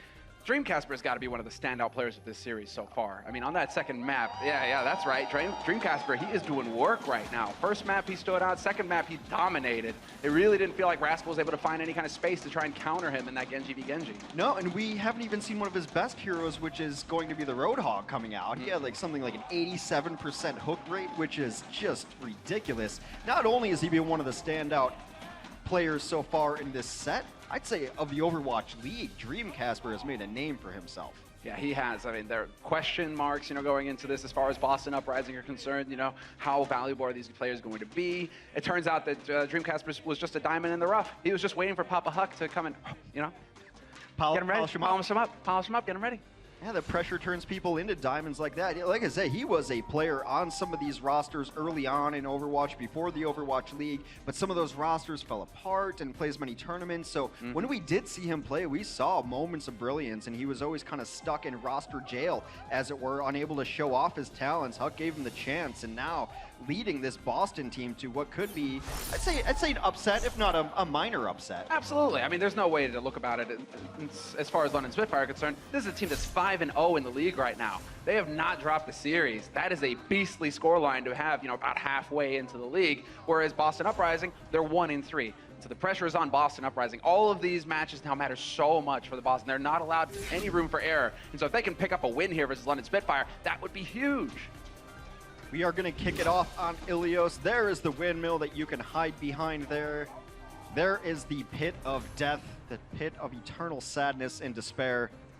Not for Lucio's, or Roadhogs, or Farah, no, or anybody who can boop you into the pit of despair. For Lucio, it's just like a skate park. You know, you pull a Lucio in there, just, oh, cool. You get to work on my full pipe skills, not even half pipe. And yes, the last point there as well, one of them. I mean, 3 points that these teams will be battling on, and you can see they're still trying to figure out exactly what they want to go for in terms of strategy. Boston Uprising, Dreamcasper, keeping us in suspense, keeping us waiting. Which one is he going to go for here, do you think, Hex? I think since we're coming out here on Lighthouse, which will be the first stage of Ilios here, that you generally want to run a Farah here, and it's going to be a battle to hang out over by Lighthouse. You have that vertical building, you're able to hide behind, you're off of the range of a lot of different heroes, and there's a lot of times where a hit scan will try to set up on the balcony near Lighthouse, and you want to be able to pressure them out of that. Never mind, they're both going to run a McCree, it seems, right here, so that should be an interesting cowboy battle early on as well. This is a great map for McCrees, too, especially Deadeye McCree to really knock down a Mercy if you see one. No team running a Mercy. Well, Nuss switches last second, as does Kellex, but the stairways and all the hallways that a McCree can hide in Sorry, go ahead. Makes Mercy's job that much harder. This is really interesting just because it feels like there's almost a gentleman's agreement between both of these teams. Do we agree on the roster? Yes, we meet at dawn. I mean, these guys are matched up perfectly now. Hureg, however, finding himself out in the open, connecting with the shots, though. Already doing the damage, and that's exactly what he wants. He's nearly he's past the halfway mark now towards that Deadeye. Much better positioning early here from London as they're able to take the spot nearest to the point so they can just mosey backwards towards it and grab first control uncontested. I mean, he's doing a good job of playing the angles there. Hureg needs to be careful about getting caught. Of course, Boston Uprising going to try and find that pick on him eventually. Striker dancing. He's still alive. Nearly has a pulse as well, so we'll see when he decides to get that into the fight. Doshin could be in for a bad time, but instead it's for Doshin who finds the kill. Successful defense so far for London. Dueling Valkyries do come out even though that fight was over. Hureg hits a huge Deadeye late into that fight, takes Kelix completely out of it. They did trade ultimates, but London happy to make those trades when they're in control of the points. It will be nearly 50% already on their marker before the next fight starts. Curious to see when Dreamcasper will decide to get his ult into play. He has got his, and we can see how quickly a McCree who hits shots generates that ult percentage, and so there are going to be opportunities here. We have the Trance in play as well, but for both teams. It just ticks over here for Nako. But now London Spitfire occupying that mid ground. It's looking like we will have Boston Uprising kind of on the flank exactly. Gansu just launches himself in there and forces Fury to give ground. Hureg had been hiding in the corner on the bottom stairs. They baited the team into it. The rest of his team was on the other side of things, and that is already a one fight as he surprised Casper off of their rotation. See if they set that up again. You really don't want to try the same sneaky spot twice because the other team will know that it's coming and punish you. Dreamcasper has had enough of the McCree duels, and he's going to switch on to Genji instead. All right, we're going to get that chance to see if he's going to be able to catch him out between the Tracer, between the Genji on Dreamcasper. Things could get a bit dicey here for Spitfire. We'll see if they can react quickly enough. Hureg with the flashbang should be able to counter him. That is the goal eventually. Striker and No finding the kills. That's the backline again. Boston sticking to the game plan here, and they are making it work. Things are going to get pretty dicey now for the Spitfire, and Birdring decides enough is enough, and he chucks himself off the side to get respawned along with the rest of his teammates. A great transcendence timing there by Nako as Kelix was under heavy fire there, and it doesn't seem like the biggest of deals, but Kelix being alive means he's going to be able to charge Valkyrie. Not quite as fast though. London has had some issues with ultimate coordination and knowing their windows. They will have a huge timing window where they have Valkyrie and Boston does not. Big chance for a fight there. That's exactly when you want to be taking the fight to him. 6 ultimates locked and loaded, ready to go for London though. All gonna be on when they decide to pull the trigger, actually make it happen. There we go! The flash combo into the headshot, and Hureg is there to take down Striker, start things off, but he will get caught by Dreamcasper. That dash just goes dicing right through him. Valkyrie over Hureg back to life, so that's putting the rest of the team on notice of that Cowboy. Very low as the Winston up top has to jump down before he gets pressured down. Meanwhile, London has snuck the point back. They're holding on to their Valkyrie. Can Kelix get here on time to stall it out? No, zoning Deadeye. London will take first point here on Ilios. A fairly convincing play. Apart from the one collapse after the change, when they were able to get into the back line there, Boston, it started to look a bit better for them. London did not get flustered. They kept it together. So now we go into the second point, and it's looking like it's going to be the Pit of Despair. Hureg. I like that name. That's a good name. Yeah, I mean, I mean, look at it. It's just this black hole in the middle of the map that just sucks in sad tears from players who get launched into it. The most horrifying thing about pits like that with no bottom is there any worse existence than just falling forever? Just constantly falling? I guess that would be a pretty brutal way to go because you wouldn't exactly hit anything on the way. Unless you are rubbing against the walls. And eventually, I mean, do we really want to get into details here? As graphic. This own version of Purgatory, they're all going to try to avoid it, but now with a bar in the sky for London Spitfire, that is another person who can knock you into that bottomless pit. The other side of things, Casper has not gone over to his own bar, so a little bit switches in composition here. You can see the swap there between the movement speed and the AoE heals from Doshin, pushing him into the corner, and that is perfect when you've got the Tesla cannon just shredding. So much damage dealt by Gesture, and he is going to be more than happy. Birdring will find the kill on Gamsu. And once again, London off to a pretty strong start. Doshin has played such a great Zenyatta that it's cool to see him play Lucio. He puts all those babies in the corner. The rest of his team absolutely cleans it up in dirty style. London will grab a second point here on Anubis, or sorry, excuse me, Ilios. Dreamcasper trying to find an answer to his counterpart has switched over to Pharah as well. He got the better part of the air duel earlier on the first map. There we go. The duel already underway, and Dreamcasper prevails. It will be Fury. Dancing, looking for a target. Eventually will find his way onto Kellis. Gonna knock him into the wall, and there we go. The damage is done. The kill collected, and Fury, he has done his bit of the work. Knocks him right into the doorway. There's no escaping, trying to get past that. Diva Mac Birdering on the other side of things, cleaning up. He's going to use a self-destruct just to get a new Mac. Boston has to reset here. Birding reigns supreme. It felt like he was a little quiet on the first couple of maps here, not really able to hit his stride, but we have certainly seen him do quite a bit of work here for London Spitfire on this third map in the series. Tied up 1-1 between both of them.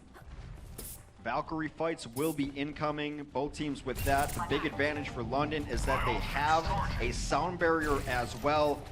Usually you want to get two people rezzed up, then give them the barrier. That's the old resurrection mechanic. We'll see what kind of order they want to use for the support ultimates. There's the barrage getting used though. Dream Casper again managing to find the pick on Hurek, but this time Nuss is there to get the res immediately, and no, catches Birdring out in the open with the self-destruct. That's going to throw a wrench in things. It's looking like Boston will be able to turn it their way. They have the man advantage, but Birdring continues to fight back, continues to pick up frag after frag. He is making the difference for his team. But it's all about buying time now, and Dreamcasper looking for the rocket. Not quite gonna find it just yet. Oh, that's so frustrating.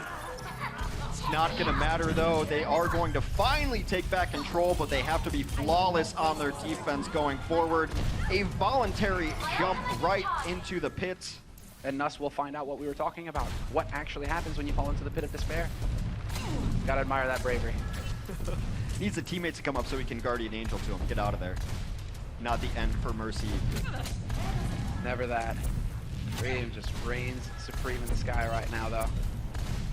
And he's got that barrage ready to go as well. If they decide to group up, he can just go plummeting down, dive bomb straight into the fight, straight into the group. He's looking for the flank, looking for the squishes, and there it is! The collapse, but unfortunately for him, they're just out of range, and he's not able to collect. Instead, it's Striker who finds the kill on Hureg, and a successful fight now, at least the start of one for Boston, and well, Nuss getting clipped by Dreamcasper is definitely going to make a big difference. Not enough to be able to take the point back. That is a strange primal range there late from Gesture as he takes down Nako, but that is about it. They're stalling out the point because they're so close, but this is something where you think you have a chance in the fight, but they absolutely did not. End up burning ultimates because of it. Boston nearing their way to start tying up these scores. 2 more 1 fights for Boston, and we'll be going to a 3rd stage of Ilios. The Uprising believe in balance. Tied 1-1 in maps. Why not tie 1-1 in rounds as well? And eventually, it will be broken one way or another. They are continuing to get closer here to tying it up 91-91. They're at 75% now on the point. Boston, they have 2 ults to play with here as well. And most importantly, Kelix is very close to picking up that Valkyrie. Will be able to bring his teammates back into the fight. Hurek getting batted into the corner like a sandbag. Gamsu will pick up the kill, but Striker was there to help. And there's the pulse bomb going to work. They do resurrect Hurek, they have to. He needs to hit 1 or 2 more shots so that he can get Deadeye and try to neutralize the opponent's team. Kelix did die before Valkyrie was able to come off though. That means if they can simply stall, Boston would be able to get back on the point with their own Valkyrie, but they have to keep someone alive to touch the point. Yeah, Kelix just darts right in, and that's a big res. Gamsu, the monkey is back in the fight, so much HP, and already goes leaping right into the back line. Bedosian under pressure, hitting shot after shot though, forces Gamsu back around the corner. This is big. Kelix has got the opportunity, and once again the barrage goes raining in. Dreamcasper gets the D-Mech, but he gets traded by Bedosian. Doshin on the 76 just to get back to the point on time. Hurek has gone to the Doomfist for very much the same reason. Not running the ideal composition here, but it is desperation time. Looking for a blind charge in through the corner. Boston has taken the map back. Now the onus on London to just keep bodies on the point. And eventually the kills come through, and it will be a tied situation. Going into the 3rd point, Boston run it back. And they are doing a fantastic job right now against the team that has gone undefeated in this league so far. London Spitfire, you'd say that they're the favorites in this matchup. But Boston right now is showing that the underdog's got bites, got fangs. This one should be fun as well. I call some of these stages on Control outliers because they play differently. Ruins is Widow's playground. We'll very likely see at least one team run a Widow. And early on, if your first push, if you're not also running a Widow, you put yourself at a huge disadvantage. So the early battle will definitely be Widow v. Whittle. Sorry, not Whittle, Widow. And it's going to be Dreamcasper versus Hurek. You got to be like the double W or something, you know? We just got to get in there. I will whittle in my old age. I'm looking forward to it. Dream. This is tense. This will be the defining moment for who gets the strong start on this point. Birdring looking for the flank, but Note is there to cover the back line to watch out for his teammates. He's getting shot in the back though, gotta be careful. But Dreamcasper there to get the pick on Birdring. That's a strong start. Hurek going the back line, has been spotted. Dreamcasper does the job, wins the fight, and there's the opportunity. There's the opening for Boston. Now Dreamcasper will have free reign of this field. No enemy at his gates this time. And now he can do whatever he wants. The big difference is, though, Hurek hit more shots overall. Didn't get the decisive kill, but that means he's got his ultimate available for Widow. He's able to see through walls. That makes him the favorite in this next Widow v Widow battle. You can see Dreamcasper with positioning, trying to close the angle. Looking to try and pick off targets out in the open, but does not want to open himself up to a shot from Hurek. He will be able to spot the Zenyatta Bidoshin, just barely making it back around the corner, and Dreamcasper trying to connect with the shot on Gamsu, but it's not quite going to happen. Or Gamsu, not his teammate, Gesture.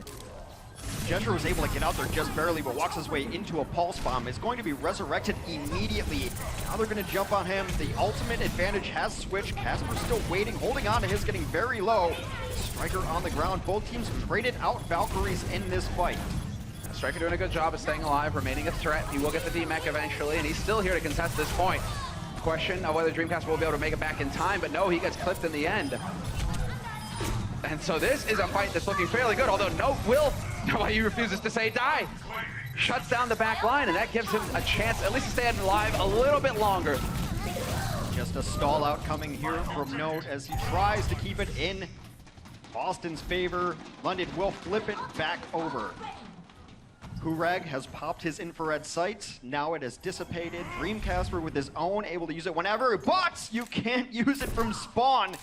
It's a beautiful kill there. They will use an early resurrection to even out this Widow battle. You can see Hurek already looking to take advantage of it, changing up the angle, expecting the mind games. And he's just connecting shot after shot, already up to 35%, just laying in the damage, softening up those targets. And well, Jester's gonna like that. Birdring, though, will find the kill on Gamsu to start things off. And there's Hurek reigning supreme, unchallenged. Although, as I say, a Dreamcasper connects with one. It is interesting that even though you have infrared sight, the rest of your team is fighting in the only sight line that Widow can get. When the opponent Widow knows that they're seen through walls, they back up into the corner and will only shoot that open side. They will not expose themselves. So your team should not be fighting out there because that's the only place the other Widow can take. You go down into the corner, you try to put pressure on the point in that area. That might be a better use, but they simply walked right into Hurek's sight lines. Hurek decides to get a little cold feet, and he once again taking up the same position. He's going to pressure the tanks.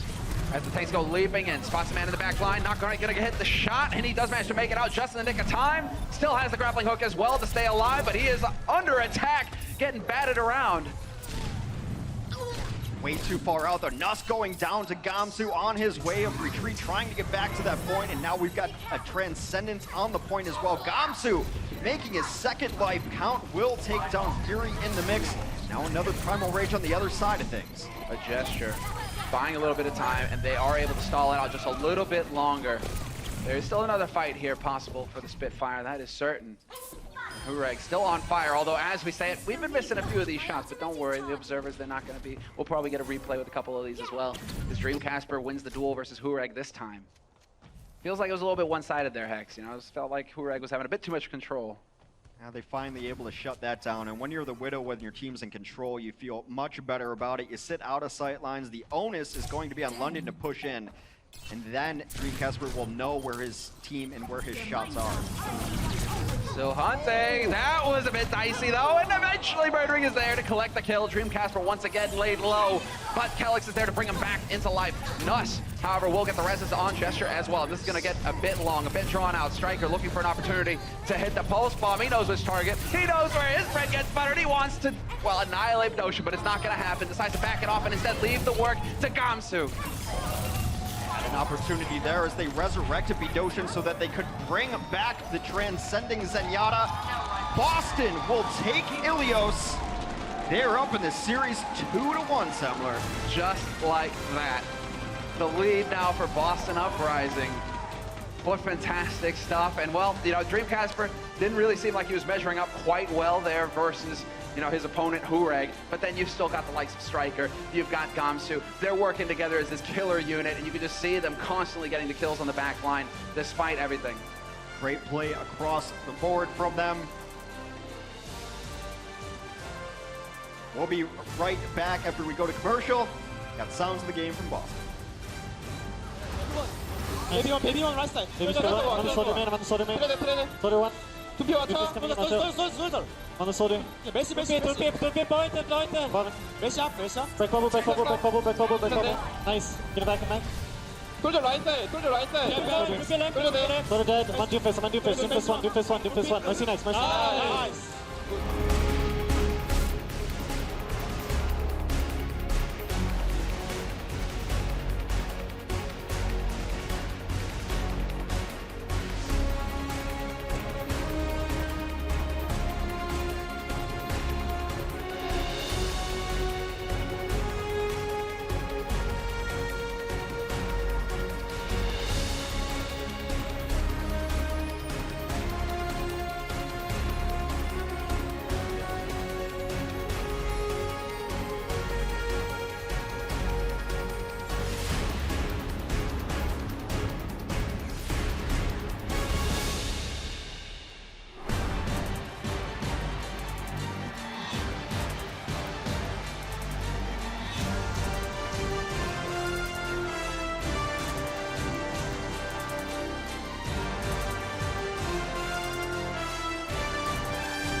the show. I am Zoe. I'm currently joined by a fantastic audience. Thank you guys so much for showing up once again. Oh, it's a full house right here. Now, let's talk a little bit about what we just saw. London Spitfire, yet to be defeated, had a bit of a slow start today. So during halftime, I actually went and talked to their coach, Bishop, about that. And he said the main reason for this is the short turnaround between yesterday and today, because they played 2 consecutive days against 2 different teams, and they had little overlaps in terms of their map pool. Yesterday against the Shock, they played on Eichenwalde, Horizon, as well as Oasis, and just now we saw them on Numbani, on Anubis, and Ilios. So that's 6 different maps, 2 different teams within 2 consecutive days, and that's definitely not the easiest task to prepare for. Now, however, the next map we're going to see is Junkertown, and that's a map they did play yesterday. So let's see if they can walk away with the win. Are you guys cheering for the guys in blue? All right. Let's see how that goes. We're going to head back to our casters. Thank you, Zoe. Thank you, Zoe. Perfect. All right, we're in. We're good. We're good. We're good to go, because what's happening right now, Hex, Boston are up 2-1. They are in the lead right now over the Spitfire, a team that is undefeated so far in the league. I think it's surprising for everyone. However, of the 3 teams that were undefeated, we thought that maybe London had some errors that could be exploited by other teams. I mean, you look at Seoul's been dominant, New York's been dominant. London's been dominant on paper, but they have a little bit, you know, some weaknesses that Boston is definitely exploiting. I like that from the coach as well. We just didn't have enough time to prepare. Well, it's like, all right, fair enough, but you've got firepower, the likes of Prophet, and I think the crowd recognized the man as well. Prophet is now on the stage, and it feels like it's time to break out the nukes. That's what Spitfire are doing here, right? You know, they're changing up the armament on the wings. It's time to bring in the big guns. Yeah, Prophet will take his seat. Knows he's on camera this time.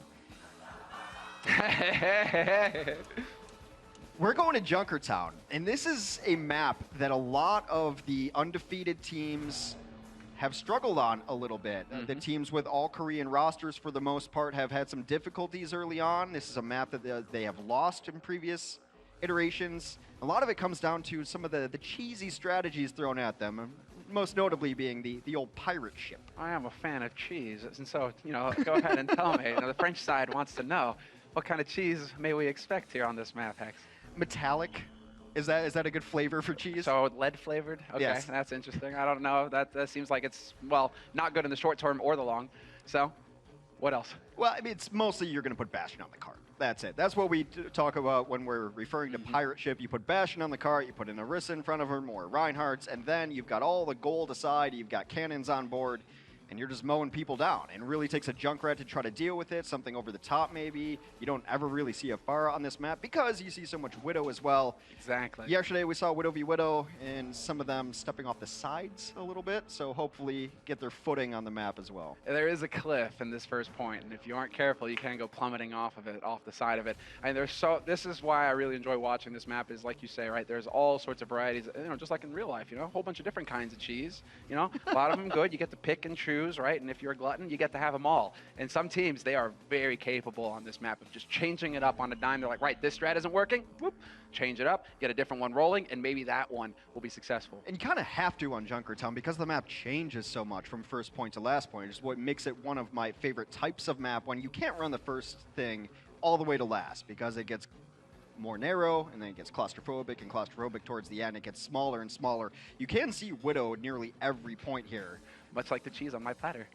Just gets smaller and smaller. Somehow, I don't know. All right, guys, it looks like we got to meet the team Boston, so we're going to go ahead and take a look at that now.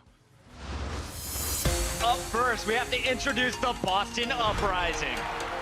A lot of pressure on these guys. There is depth to this team that people did not expect to see. My personal goals for this season is I want to be best teammate. I want to be the best main tank player in Overwatch League. Wow, Boston just destroying Shanghai. My personal goal is to get to know my team really well and show people we can go really far in this league and not come out last place. Wow, great play actually from Dreamcasper. Right now, I think it's very possible for us to get into playoffs. You can see they can be a very competitive team. For now, Boston Uprising is weaker and not popular, but I think we have potential to be the best. They're young, they're scrappy, they were able to pull off the victory tonight. It's fitting music for a straight fire matchup, Hex. This has been going the distance, or it looks like it will. We are in the fourth map, and Boston are up 2-1, and it sounds to me at least that the crowd are pretty hype about that, which is sick to see. So many fans showing up every day to cheer for their teams. It's been a real wild ride here at the studio. Yeah, tell your friends that it's happening down here at the Blizzard Arena. I ran into somebody today, actually, on my way to work, said, hey, nice hoodie, because I always rock my Overwatch hoodie. Of course. And I said, hey, you should come down to the arena. He's like, what arena? What are you talking about? I'm like, come on down, man. So tell your friends that it's all happening down here for some Overwatch. Still waiting to get into Junkertown. And while we wait to enter in, Junkertown is inspired, and some of the heroes of Overwatch inspired by Mad Max, the Road Warrior. What's your favorite Mad Max movie? You're not going to like this, but I personally love Fury Road. There's no reason not to love Fury Road. Well, It's inspired by the original? Yeah. It is a contentious one, though, because people come at you, they're like, I hated it. And I'm like, how could you hate it? It was amazing. Sometimes everyone's opinion matters. Those people's opinions do not. They're simply incorrect. Fury Road is an amazing film. Beyond the Thunderdome, if you like 80s camp, is amazing. So let's take a stroll down memory. Actually, I mean, when Mel Gibson was young, just go watch the original Mad Max. It's always worth it. Absolutely, and that Road Warrior. Classic. Straight. I mean, well, I'm pretty happy with how Tom Hardy actually wound up, playing it in this time around. I think he was perfect for it because he's got that insanity in his eyes that is so fitting. Every movie he's in, they cover up his mouth. The man is an amazing eyes actor. Is it Dunkirk? You got Dark Knight. Everything. Tom Hardy is acting only with his eyes. We'll see what the defense wants to come out here for the London Spitfire as our journey into cinema is now over.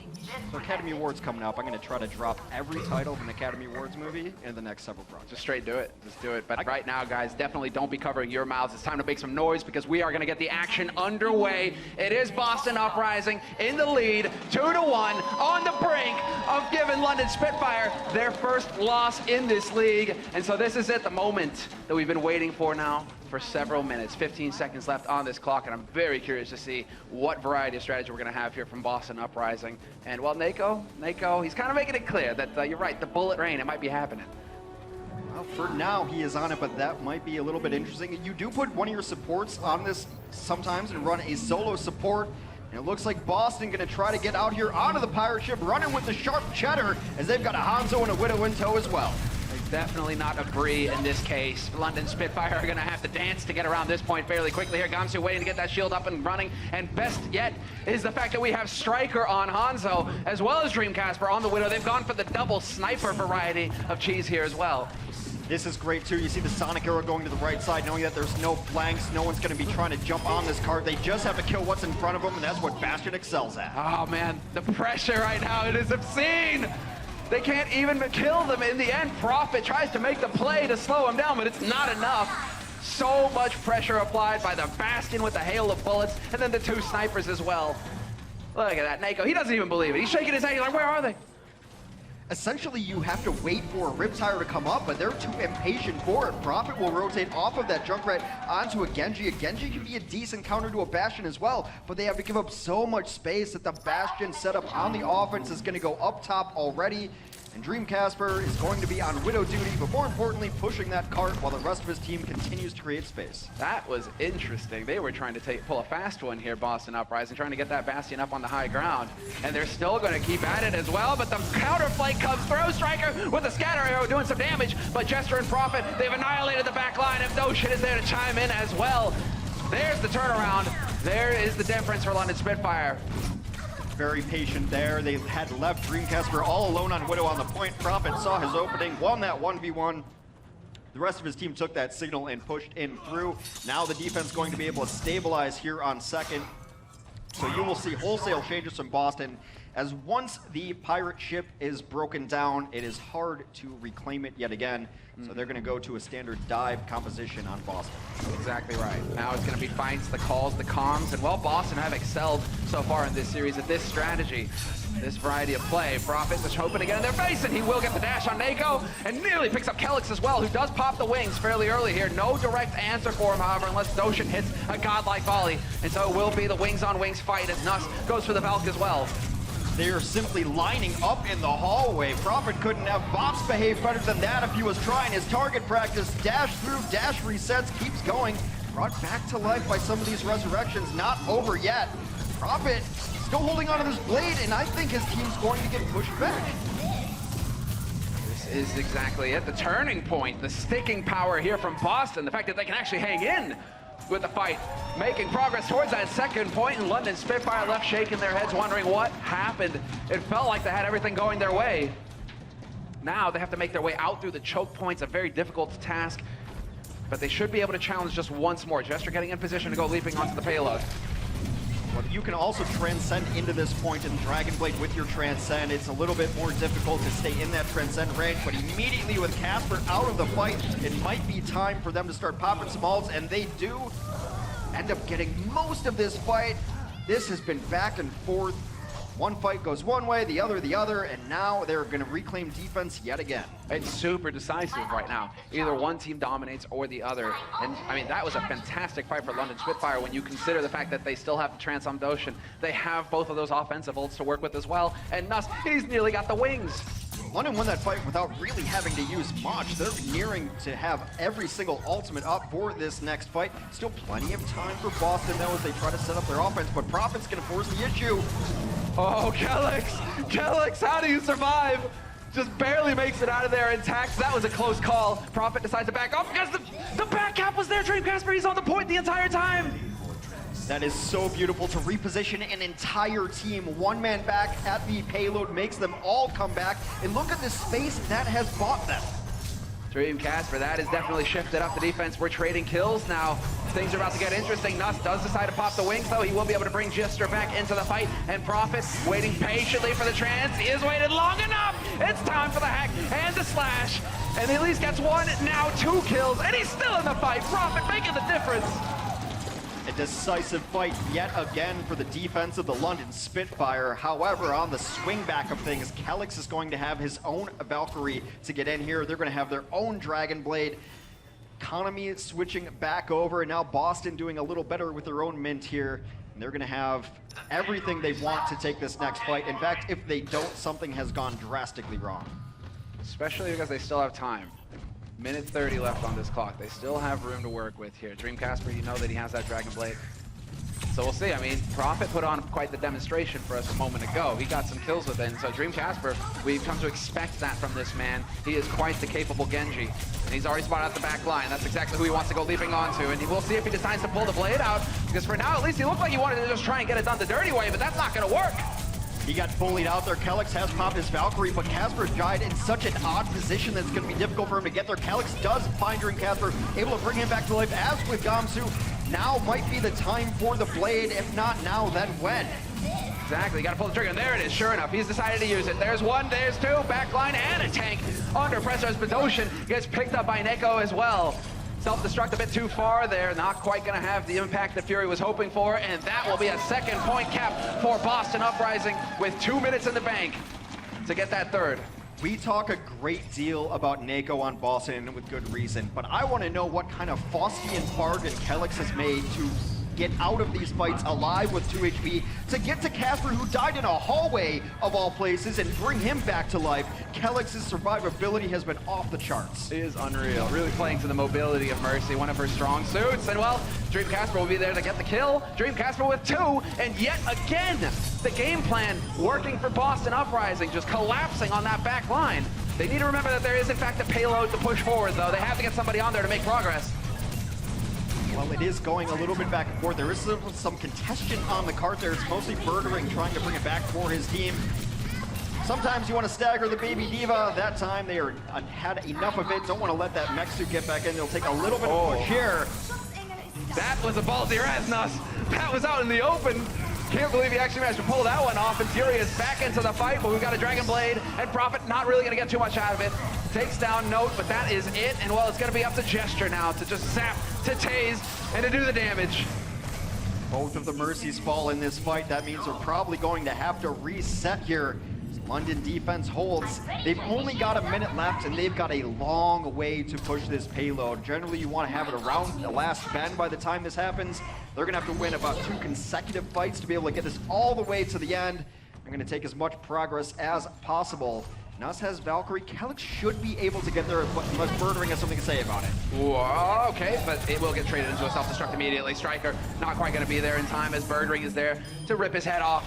And Doshin on the high ground, looking for the volleys with that Discord. Look at how much damage he does.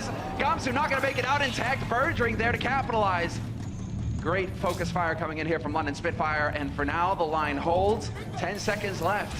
Kelix did fall during that fight. He's going to have Valkyrie up for this next one. Has to pop it preemptively just so they can get in. A great door hold right now for London, making Boston earn every inch. Yeah, really trying to buy the time as that wick now begins to burn for Boston Uprising, and the kills come raining through, but Kelix is there with the wings, and Dreamcasper there to chop Doshin in half.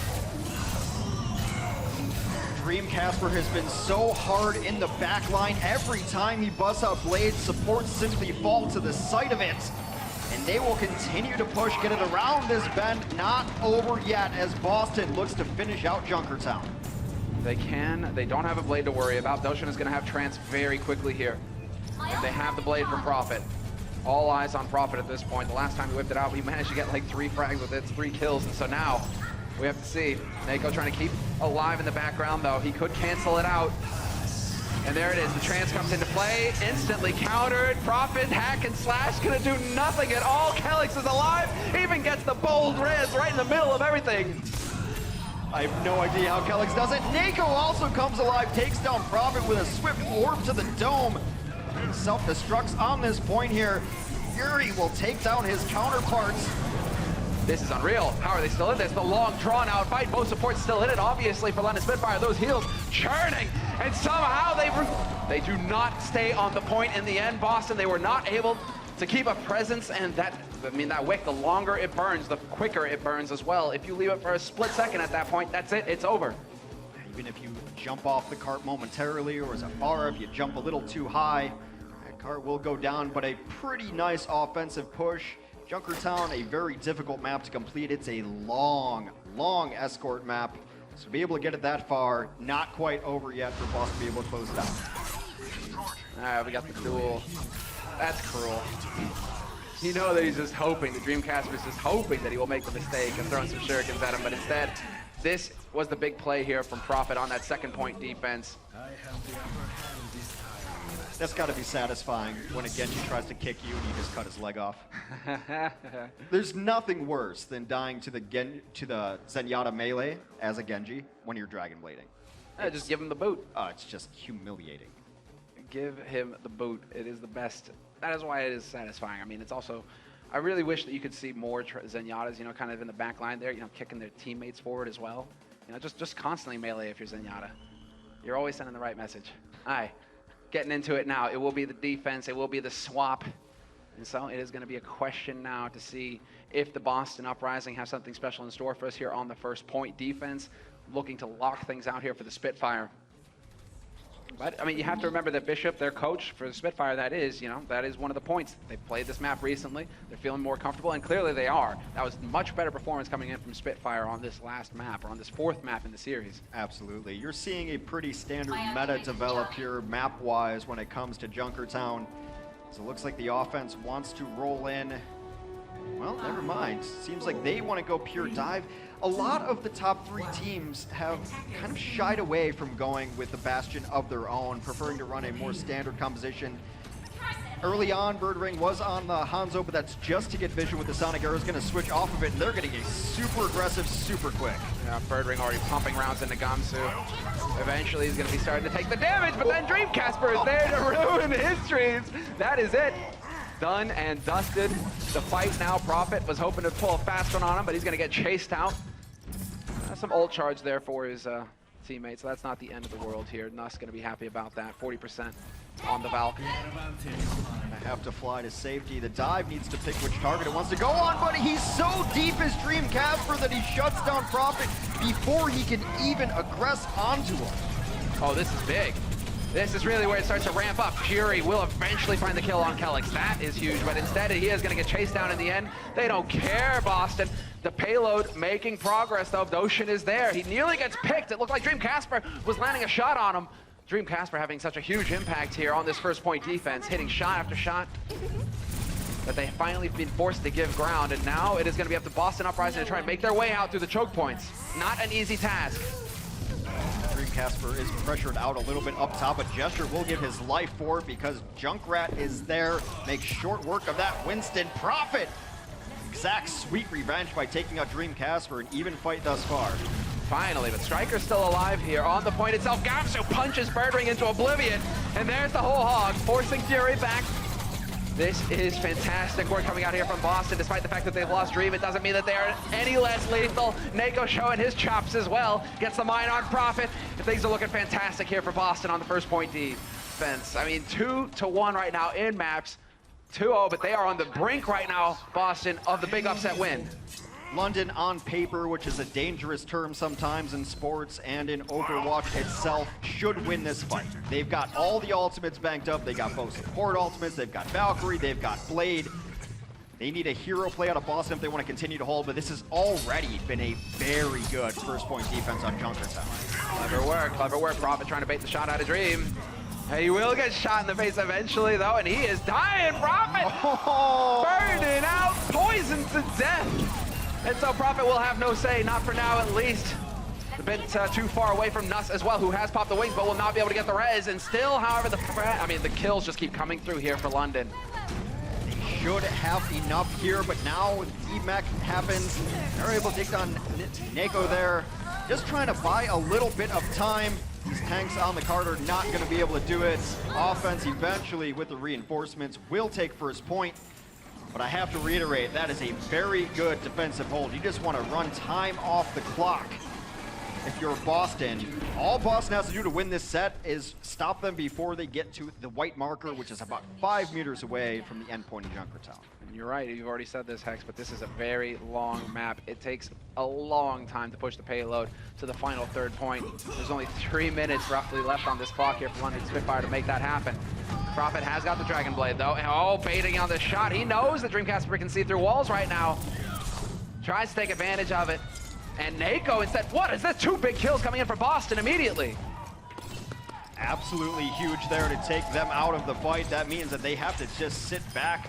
Prophet trying to whittle away there, ends up getting a steel trap, which is nice for him. The only thing they've got to work with is a blade, but they are setting up for their own Valkyrie. If Kelix can continue to pull the miracle survivability he's had, he'll just be able to bring everyone back to life. Prophet may get kills, but it won't matter unless he gets more than 2. Kelix just refuses to die. That is the long and short of it, but there we go. The Dragon Blade and Dreamcasper is laid low. Kelix, first man to go by Ocean. Orbs to the face, Prophet under fire, but he's not too concerned about that. He will get healed up by his teammates, and it's looking like London Spitfire, at least in this first engagement, are able to turn it swiftly their way. Everything getting put to good use. A nice little return to sender there from Prophet all the way back to the Junkrat makes him absolutely worthless in that fight. They did have to burn their Valkyrie though. Kelix died early to Bedosian, who they're gonna need to step up. He was a little bit quiet the last couple of maps. There was the Bedosian we saw on the early side of things. So Kelix dying early means that they can come out and fight this if they want. They still have Valk to do so. It's Birdring who's really come to life in this match so far. 41-18 final slows, and already, I mean, look at this. We're going to get a bit of a shot from him now because he's got the pulse bomb ready to go. Will very easily dodge the self-destruct, and now that's going to set him up here. Decides to commit to it. Gamsu right on the edge. He's thinking about it, but there's a D-Mech to be had as well, and Birdring being very patient with his ultimate. Not willing to commit.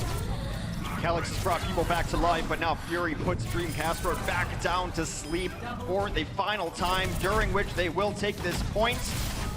The clock will be extended by a short period of time, 2:45, to get to the box on the ground and send us to a map number 5. That is really interesting that Birdring decides to hold on to his pulse bomb for that long, considering how quickly Tracers charge their ultimate. For him to go through an entire fight and not use it, he would have had a fresh one by now, maybe. You miss all the pulse bombs you do not take. And most Tracers just throw it out there, but trying to extract value out of it extracts the life out of Dreamcasper. This could be big, though. He could actually drop down. Kelix caught out in the open. Bit of a dicey spot for him. And Birdring, oh, going for the quick play! Stylen! Kelix is gone. Definitely did not see that coming, and neither did we. What a play from Birdring. 900 IQ play. Do you remember me, guys? I was just here. Hold on. Here is a parting gift. A beautiful play by Birdring to lull them into the false sense of security. Hey, I'm back, and you're dead. What a joy to watch. That's stylish. That is sick. Birdring, and now you've got Prophet as well. He's nearly got the Dragon Blade. Well, he has the Dragon Blade, and so we'll see if he's going to be able to get some style points here himself. He's spotted out Gamsu, who is in the back line, who does have Primal Rage. And so a minute 30, and here we go. Already just dashing onto Kelix, and the first kill once again. Hex, you monster! You cursed Kelix. He just keeps dying over and over.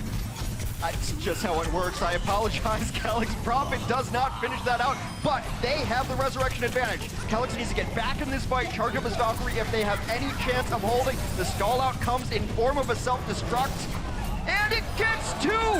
Notes takes down Nuss, and Prophet keeps his team alive and in this map. Oh, this is going to be a big deal. That is a long run back from spawn for London Spitfire. They need to try and stay in this as long as possible, and Boston taking the time, being patient with it, rallying. They've got the wings out now as well, Kelix. You need to stay alive, but again, Bedosian with a big kill, and then uses the chance as well to keep his teammates in this fight. And London Spitfire, they have a real chance of tying things up 2-2. getting in here, and even though the defender's advantage should come in quick, all these kills coming in huge. Gesture will go down, but not enough. Who runs Junkertown? Spitfire runs Junkertown. Deep breath. But what a joy, this series to start the day. We're tied up 2-2 in maps. We're going the distance. It will be a control map to break the tie. The team that wins the most maps out of this series get the W, but it will be Lijiang Tower to close things out. What a fantastic game, Hex. This is it. Couldn't ask for any more in version 2 of the Revolutionary War.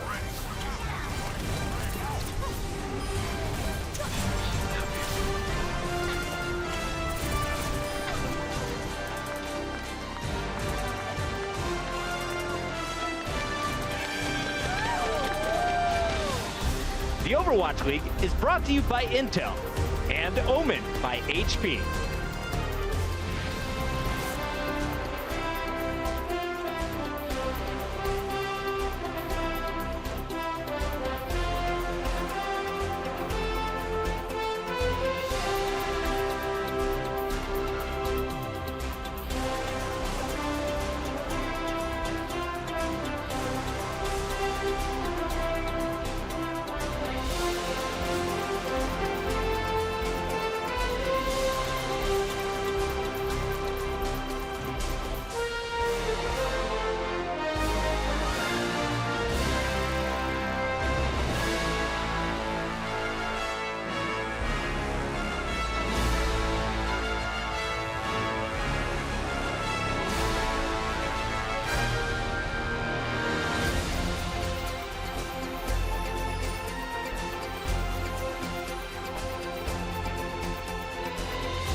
Pick your poison, essentially. There's a lot of threats here for the Spitfire to use. This is astonishing from the Boston Uprising. They put this defense together so comfortably. Good dive in from Boston to find that first target. That's a big, resounding fight win for London.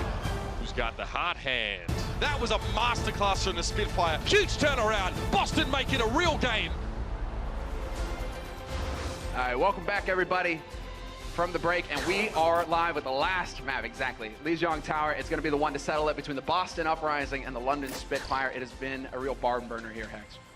It's everything we could have asked for. This is amazing. I'm so glad we're going to a map 5. It seems very fitting that two teams who have not had the best record on control maps have to settle it on control.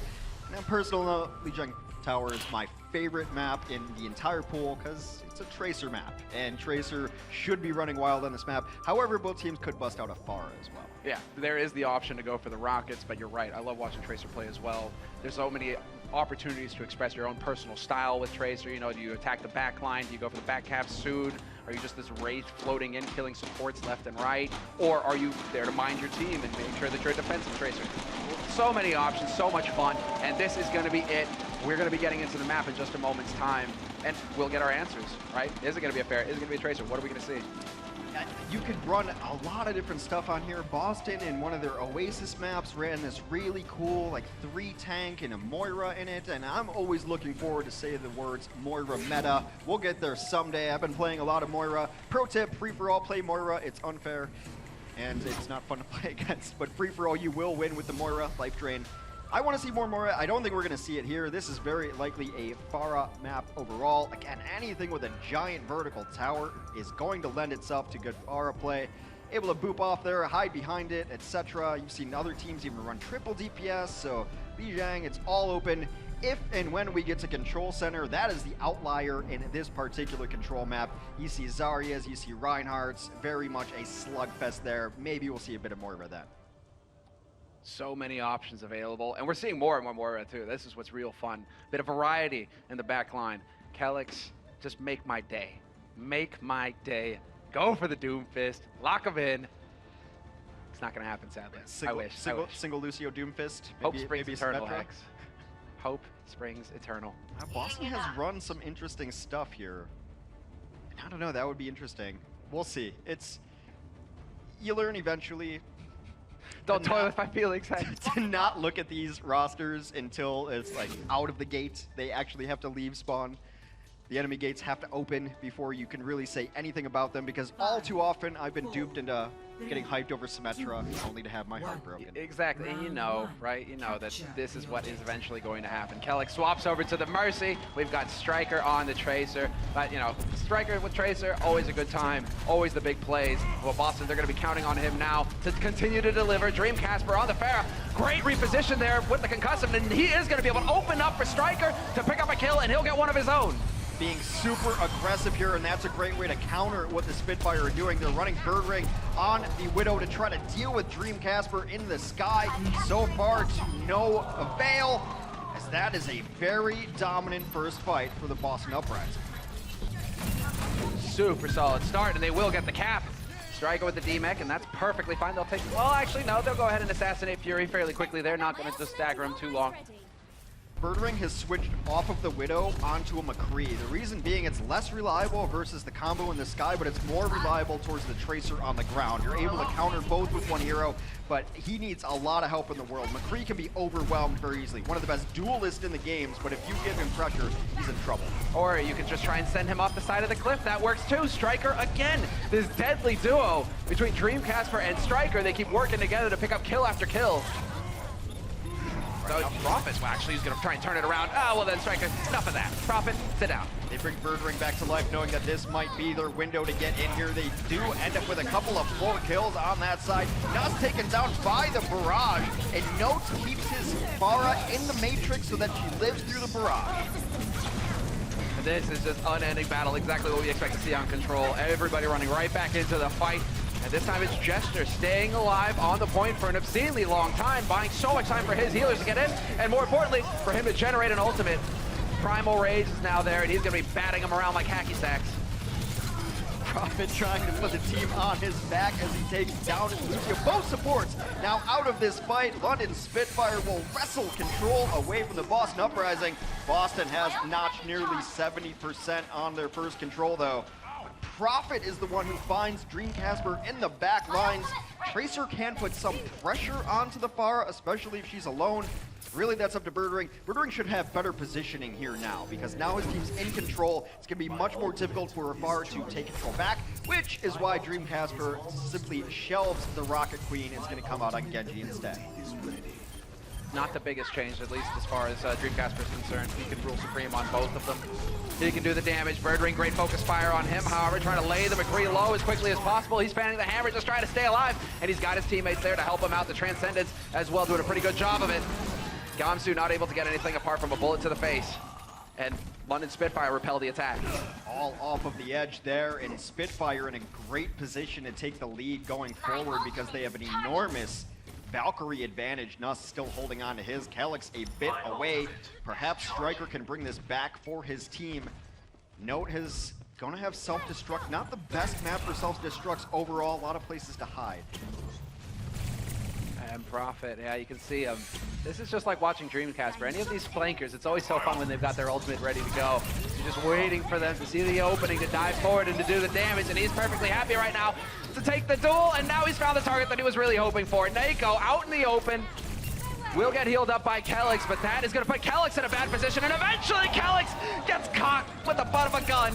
Nako not going to be long for this world either. Prophet comes back to finish what he started there. As soon as Nako doesn't have the Mercy healing him up, he is easy pickings for a Tracer in the back line. Now, 90%. Nuss did use his Valkyrie last fight. Calyx about to get there, misses the stick though, but it doesn't matter. Doshin finishes the last bit of damage they need onto Calyx. And note, he was able to draw them back, but he will not live long. Striker will get found by Birdring, and there it is. We will have the Discord going out onto the big angry monkey, no problem there. He is going to try to buy the time, Gamsu, but he needs to get on the point, needs to have some kind of impact here as Ocean gets, well, there you go. That'll do it. 2 kills for Gamsu, and that can turn the tide here for Boston. Doshin shown off the edge into the carp pool. Calyx will fall in turn. Boston will eventually flip it back. Great plays by Gesture, knocking people around like a gorilla from the lost city of Zinj. That was perfect. And not only the reference.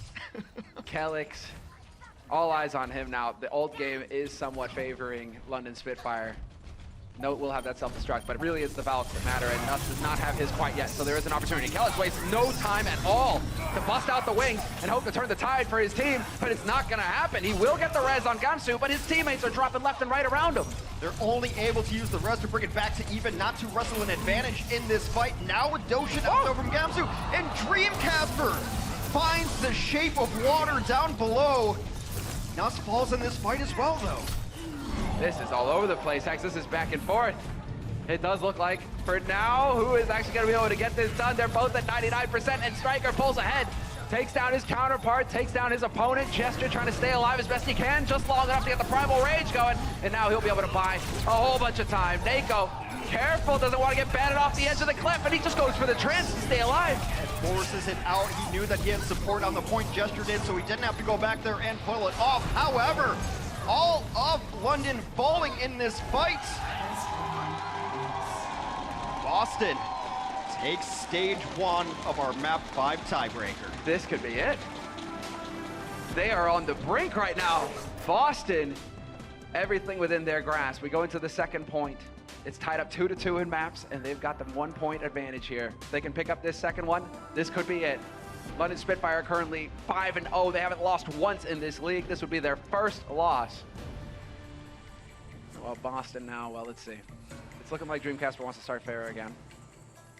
But that's not a huge shocker here. It's a good map for Farah if you can get over the edge and then shooting through the doorways. And even inside, there's a lot of vertical room actually on the point, so you can stay in that skybox and not really be bothered. And they go with the boost. There's a bit of a change. The difference, we got the Lucio in play now. So let's see if it actually pays off. Nako showing us the skills with the wall riding. Such a tough target to hit. Well, they want to get Casper out. That's why they rotate to the point first, is because Casper wants to not be over here. Up over the top, though, Casper raining down. His tank's picking up the slack for him, and he will get pressured a little bit, but it will not matter. Casper, so confident, he simply eliminates himself. He's fine. He's like, actually, hold on. Let me go ahead and help you out here real quick, you know, just to give you a little bit of hope to make it more satisfying when I crush it later. Because his team, they've are fully under control. He even gets rezzed up, insult to injury at the end. And so Dreamcasper back in action. And the point starts ticking in Boston's favor. Now is going to be the question of whether they can withstand this next attack coming in from the Spitfire. It's so difficult to find the right angle onto the Farah Mercy in this situation if they're set up properly. Birdring's going to find that Boston needs to just chill on the point here. Make London be the ones who aggress. That's not Boston's style, though. Striker about to have Pulse Bomb up. He's got supports in his sights. Oh, and he's right on top of him. There we go. Slams Notion up against the wall, and he's still got the pulse as well. Could try and take that fight to some of the bigger targets here. Just hunting on Nuss. He really wants to pick up that kill on the Valk, but the Valk is already out, and it's not going to be meant for anything apart from a few reses here for London Spitfire. Nuss doing the best he can to keep his teammates alive, and there's the sound barrier coming out from Nako already. Striker just got completely zoned out there. He was unable to take down the D-Mech D.Va as well. Meanwhile, Boston is still in control at this point. They will trade all day and be happy about it. They just keep generating. They keep getting that percentage. You guys can see it keeps ticking away. And they'll be plenty happy with that so long as Striker can stay alive to tap the point every time he needs to just keep delaying things further to extend that lead. And well, yes, London Spitfire, they're alive, but well, finally, they're able to hunt down Striker. Bird Ring finally able to take it down, as you mentioned. Now the McCree is going to be in a better position. They know this. This has been such a great change every time from Boston. They come running out with the Pharah, and then when they lose control of the point, it's so hard to take it back as a Pharah. So Dreamcasper says, you know what? I have about 25 heroes in my pool. I'll just go play Genji instead. No problem. One of the more versatile players that we have in this league. He has certainly shown that he is no slack. A natural talent.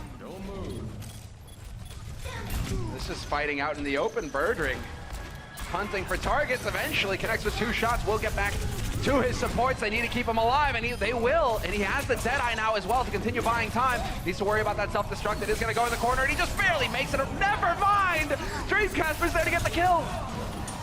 Forced off of the point and forced into a Samurai Sword. A beautiful coordinated play. The self-destruct not always going to find Pater, but it will find you positioning. Boston takes it back. They are about 1 fight away, and they've got both support ults to lock this down. You can see the frustration coming in here from London. Bird Ring even going for the Bastion there for a second, not quite sure what to go. What is necessary? That would have been some very spicy cheese indeed. But with both support ults up now, it's really Boston. They have all of the cards in their hand. They are ready to take the fight to him. Notion is already dropped. The point about to take over. There's Nuss with the Valkyrie, with the reses, keeping his teammates alive, keeping their hopes alive.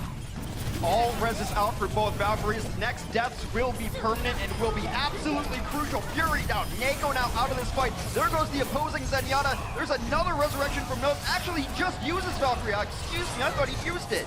Oh, he's chopping them left and right. Dreamcasper doing tremendous damage, forcing them back, and he's already onto his target now. Nuss needs to stay alive, needs to keep his teammates alive as well, more importantly, but Dreamcasper is not interested in that whatsoever, and the wick is burning. Boston Uprising, they've done it!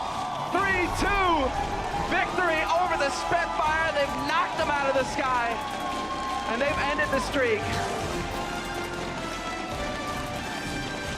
Boston is uprising. Let's start the revolution. Able to separate themselves from that middle of the pack with a statement victory over the previously undefeated London Spitfire. And I mean, if anybody, yes, you are going to be slightly stunned if you're the Spitfire right now. This is not how it was supposed to go. You were supposed to be the one standing triumphant. Instead, you are the first. Well, you are the first roster right now, at least, to be 5-0 and give up a loss. Great parity in this league. Any given Overwatch League day, one team can come out ahead. And Boston, lauded before the league even began, is the first team to take down one of the top 3. All right. Now, everybody, we will go ahead and hand it over to Puckett and the desk to hear what they have to say about this fantastic first match of the day. Thank you so much, fellas. Week 3 is getting insane. Last night we had a Game 5. Today we start with a Game 5, and it's Boston Uprising walking away with the victory. We got Brendan Reinforce back at the desk to break down all of the action, and we got to go all the way back to Ilios, because this is Game 3 coming into halftime. It was tied up 1 apiece, but we highlighted in the pre-show. If you're looking at the London Spitfire and a potential weakness, it's control points. Yeah, in general, across the board, London have never really looked too strong on control. They're a good team in general, but the sort of play style that control demands, London has never been their strongest suit. In fact, multiple times they were sort of testing going into these team fights, looking a little bit shaky. Boston, however, looking much more prepared overall. Yeah, well, they don't take the initiative that we usually see these top 3 teams do. They like to play so fast, but London Spitfire in this matchup, I'd say, way more passive and try to make room for Hureg in this case on the hit scan. Play the McCree to shut down Dreamcast's potential to play Pharah. We saw both teams playing the McCree, for example, on Lighthouse, which was a big surprise, even to Assembler and Hexagrams on the cast, of course. So this London Spitfire teams, it looks like they're not that diverse and they can't really adapt to all these kind of different playstyles that much. They just look like they're out of their comfort zone, really. I don't really know how to put it. Yeah, a big part of that, in my opinion, is the fact that they took so long to sub in Profit. They looked a bit shaky in the beginning with Hureg in. A little bit unpracticed, maybe, is the word I'd use. Definitely when they subbed in Profit, they looked a lot better, as we could tell from Junkertown. We'll get to that a bit later. But in general, yeah, Boston looking like they came in prepared and ready for a game, to be honest. Everyone has different play styles, and we've seen this play out throughout this series. London looking a little shaky in game number 3. Game 4 comes up, though, and it's Junkertown. They did not go down without a fight. Let's take a look at some of the action here. Profit back in the action on the Genji, had some massive Dragon Blades. I mean, they kickstarted the action with Birdring and Profit, right? They just made plays all over the place. But at the same time, I want to highlight on the first point of Junkertown on attack. We saw London Spitfire go for the dive with Birdring and Profit, and usually we see both teams go for the Orisa, you know, with the Junkrat, the Roadhog, the Widowmakers. But then again, London Spitfire, they were running dive there as well. So it just adds to the point of them not being able to adapt as sufficiently, and they basically live off Birdring's and Profit's ability to get all of these kills. Well, the DPS did some serious damage there. You saw Birdring with that nasty stick on Kellex, and that's what kind of opened the door for the final push from the London Spitfire. So now we're sitting at 2 apiece. We're going to a game 5. It's control, and if you're London Spitfire, you have to go through the lineups and think, what is our best possible chance? Well, they brought in a squad we were kind of expecting to see, but again, it's similar results. We thought it was going to be London Spitfire walking away with an early lead, but Boston never goes down in these controls. You're highlighting Striker went off in this game 5. Yeah, in general, not even just in game 5, across the whole board of this entire match, he had a ridiculous game. Here's Gamsu as well with the double support kill. This was imperative in them winning this map out. He had some massive plays as well, but if we're talking about Striker, overall, here's the danger with Boston, right? If you try and focus down Dreamcatcher as a player, you will get shut down by Striker. Both of these DPS players are like this double threat, basically. You can't just shut down one because Striker's going to have so much more room to just absolutely wreak havoc across the entire battlefield. Yeah, I mean, Fury was busy using the defense matrix onto Hureg, of course, because they're scared of Boston diving onto the DPS. But then Striker, he can just roam around with the Tracer and do so much damage. We always talk about Tracer being able to pick off heroes, but the overall damage per second coming out of Tracer is just immense. So you need to shut down Striker as well. This is one of the best matches we have seen in the Overwatch League regular season, an instant classic, and you're going to want to check out all of the VODs. But before we leave this match, we have to highlight our player of the match. And this player of the match, sponsored by Omen by HP. It's not Dreamcasper, who Prophet said is the best Western DPS. It's their main take. Gamsu was on point from start to finish here on Winston. I mean, I want to highlight this player because I think he was one of the weak points versus San Francisco Shock. He was playing way too passive, not really decisive in his engagements overall. And usually in this meta, you see the main tanks dictating the shot calling, calling for Dreamcasper in this case, who do you want to dive on? But Gamsu in this game, I mean, he just stepped it up. They were so aggressive and shut down everyone in London Spitfire. This kind of counter-dive style that they've been developing throughout this entire match has been so impressive, and Boston as a team just keep impressing me more and more and more. They're just coming out with all of these players improving at such a drastic level above a lot of the other teams here. Nobody was expecting Boston to be doing this well at the start of the season, but now here we are talking about them taking a win over London Spitfires, the potential best team in the league. Johnny, as we take a look at the numbers here, I see 43 jump pack kills. What jumps out to you? I'm gonna say the Primal Rage kills, because he popped off with that Primal Rage, especially on Li Jiang. He got 2 crucial picks with the Primal Rage, knocking players out of the map. So I was really impressed by Gamsu's individual skill to make those plays. I mean, overall, when we look at the game, that was the big game changer, in my opinion. Boston Uprising's ability to make this individual plays, Dream Casper, Gamsu, Striker, everyone really popped off in this game and had a say. All right, Gamsu is your Omen by HP player of the match. Congratulations as Boston Uprising pulls off a major upset. Everyone was doubting the squad back at the preseason. Look what they accomplished today. And this is still just stage number 1. But guys, that is just the first match of the day. We have plenty more action on the other side of this break. You don't want to miss it. It's right down there. Check it out. We'll see you in a minute. Chase it up. Get it. Bunny. Winter one. Break bubble. One mercy. Mercy dead. Nice. Genji. Monkey dead. Nice. Genji.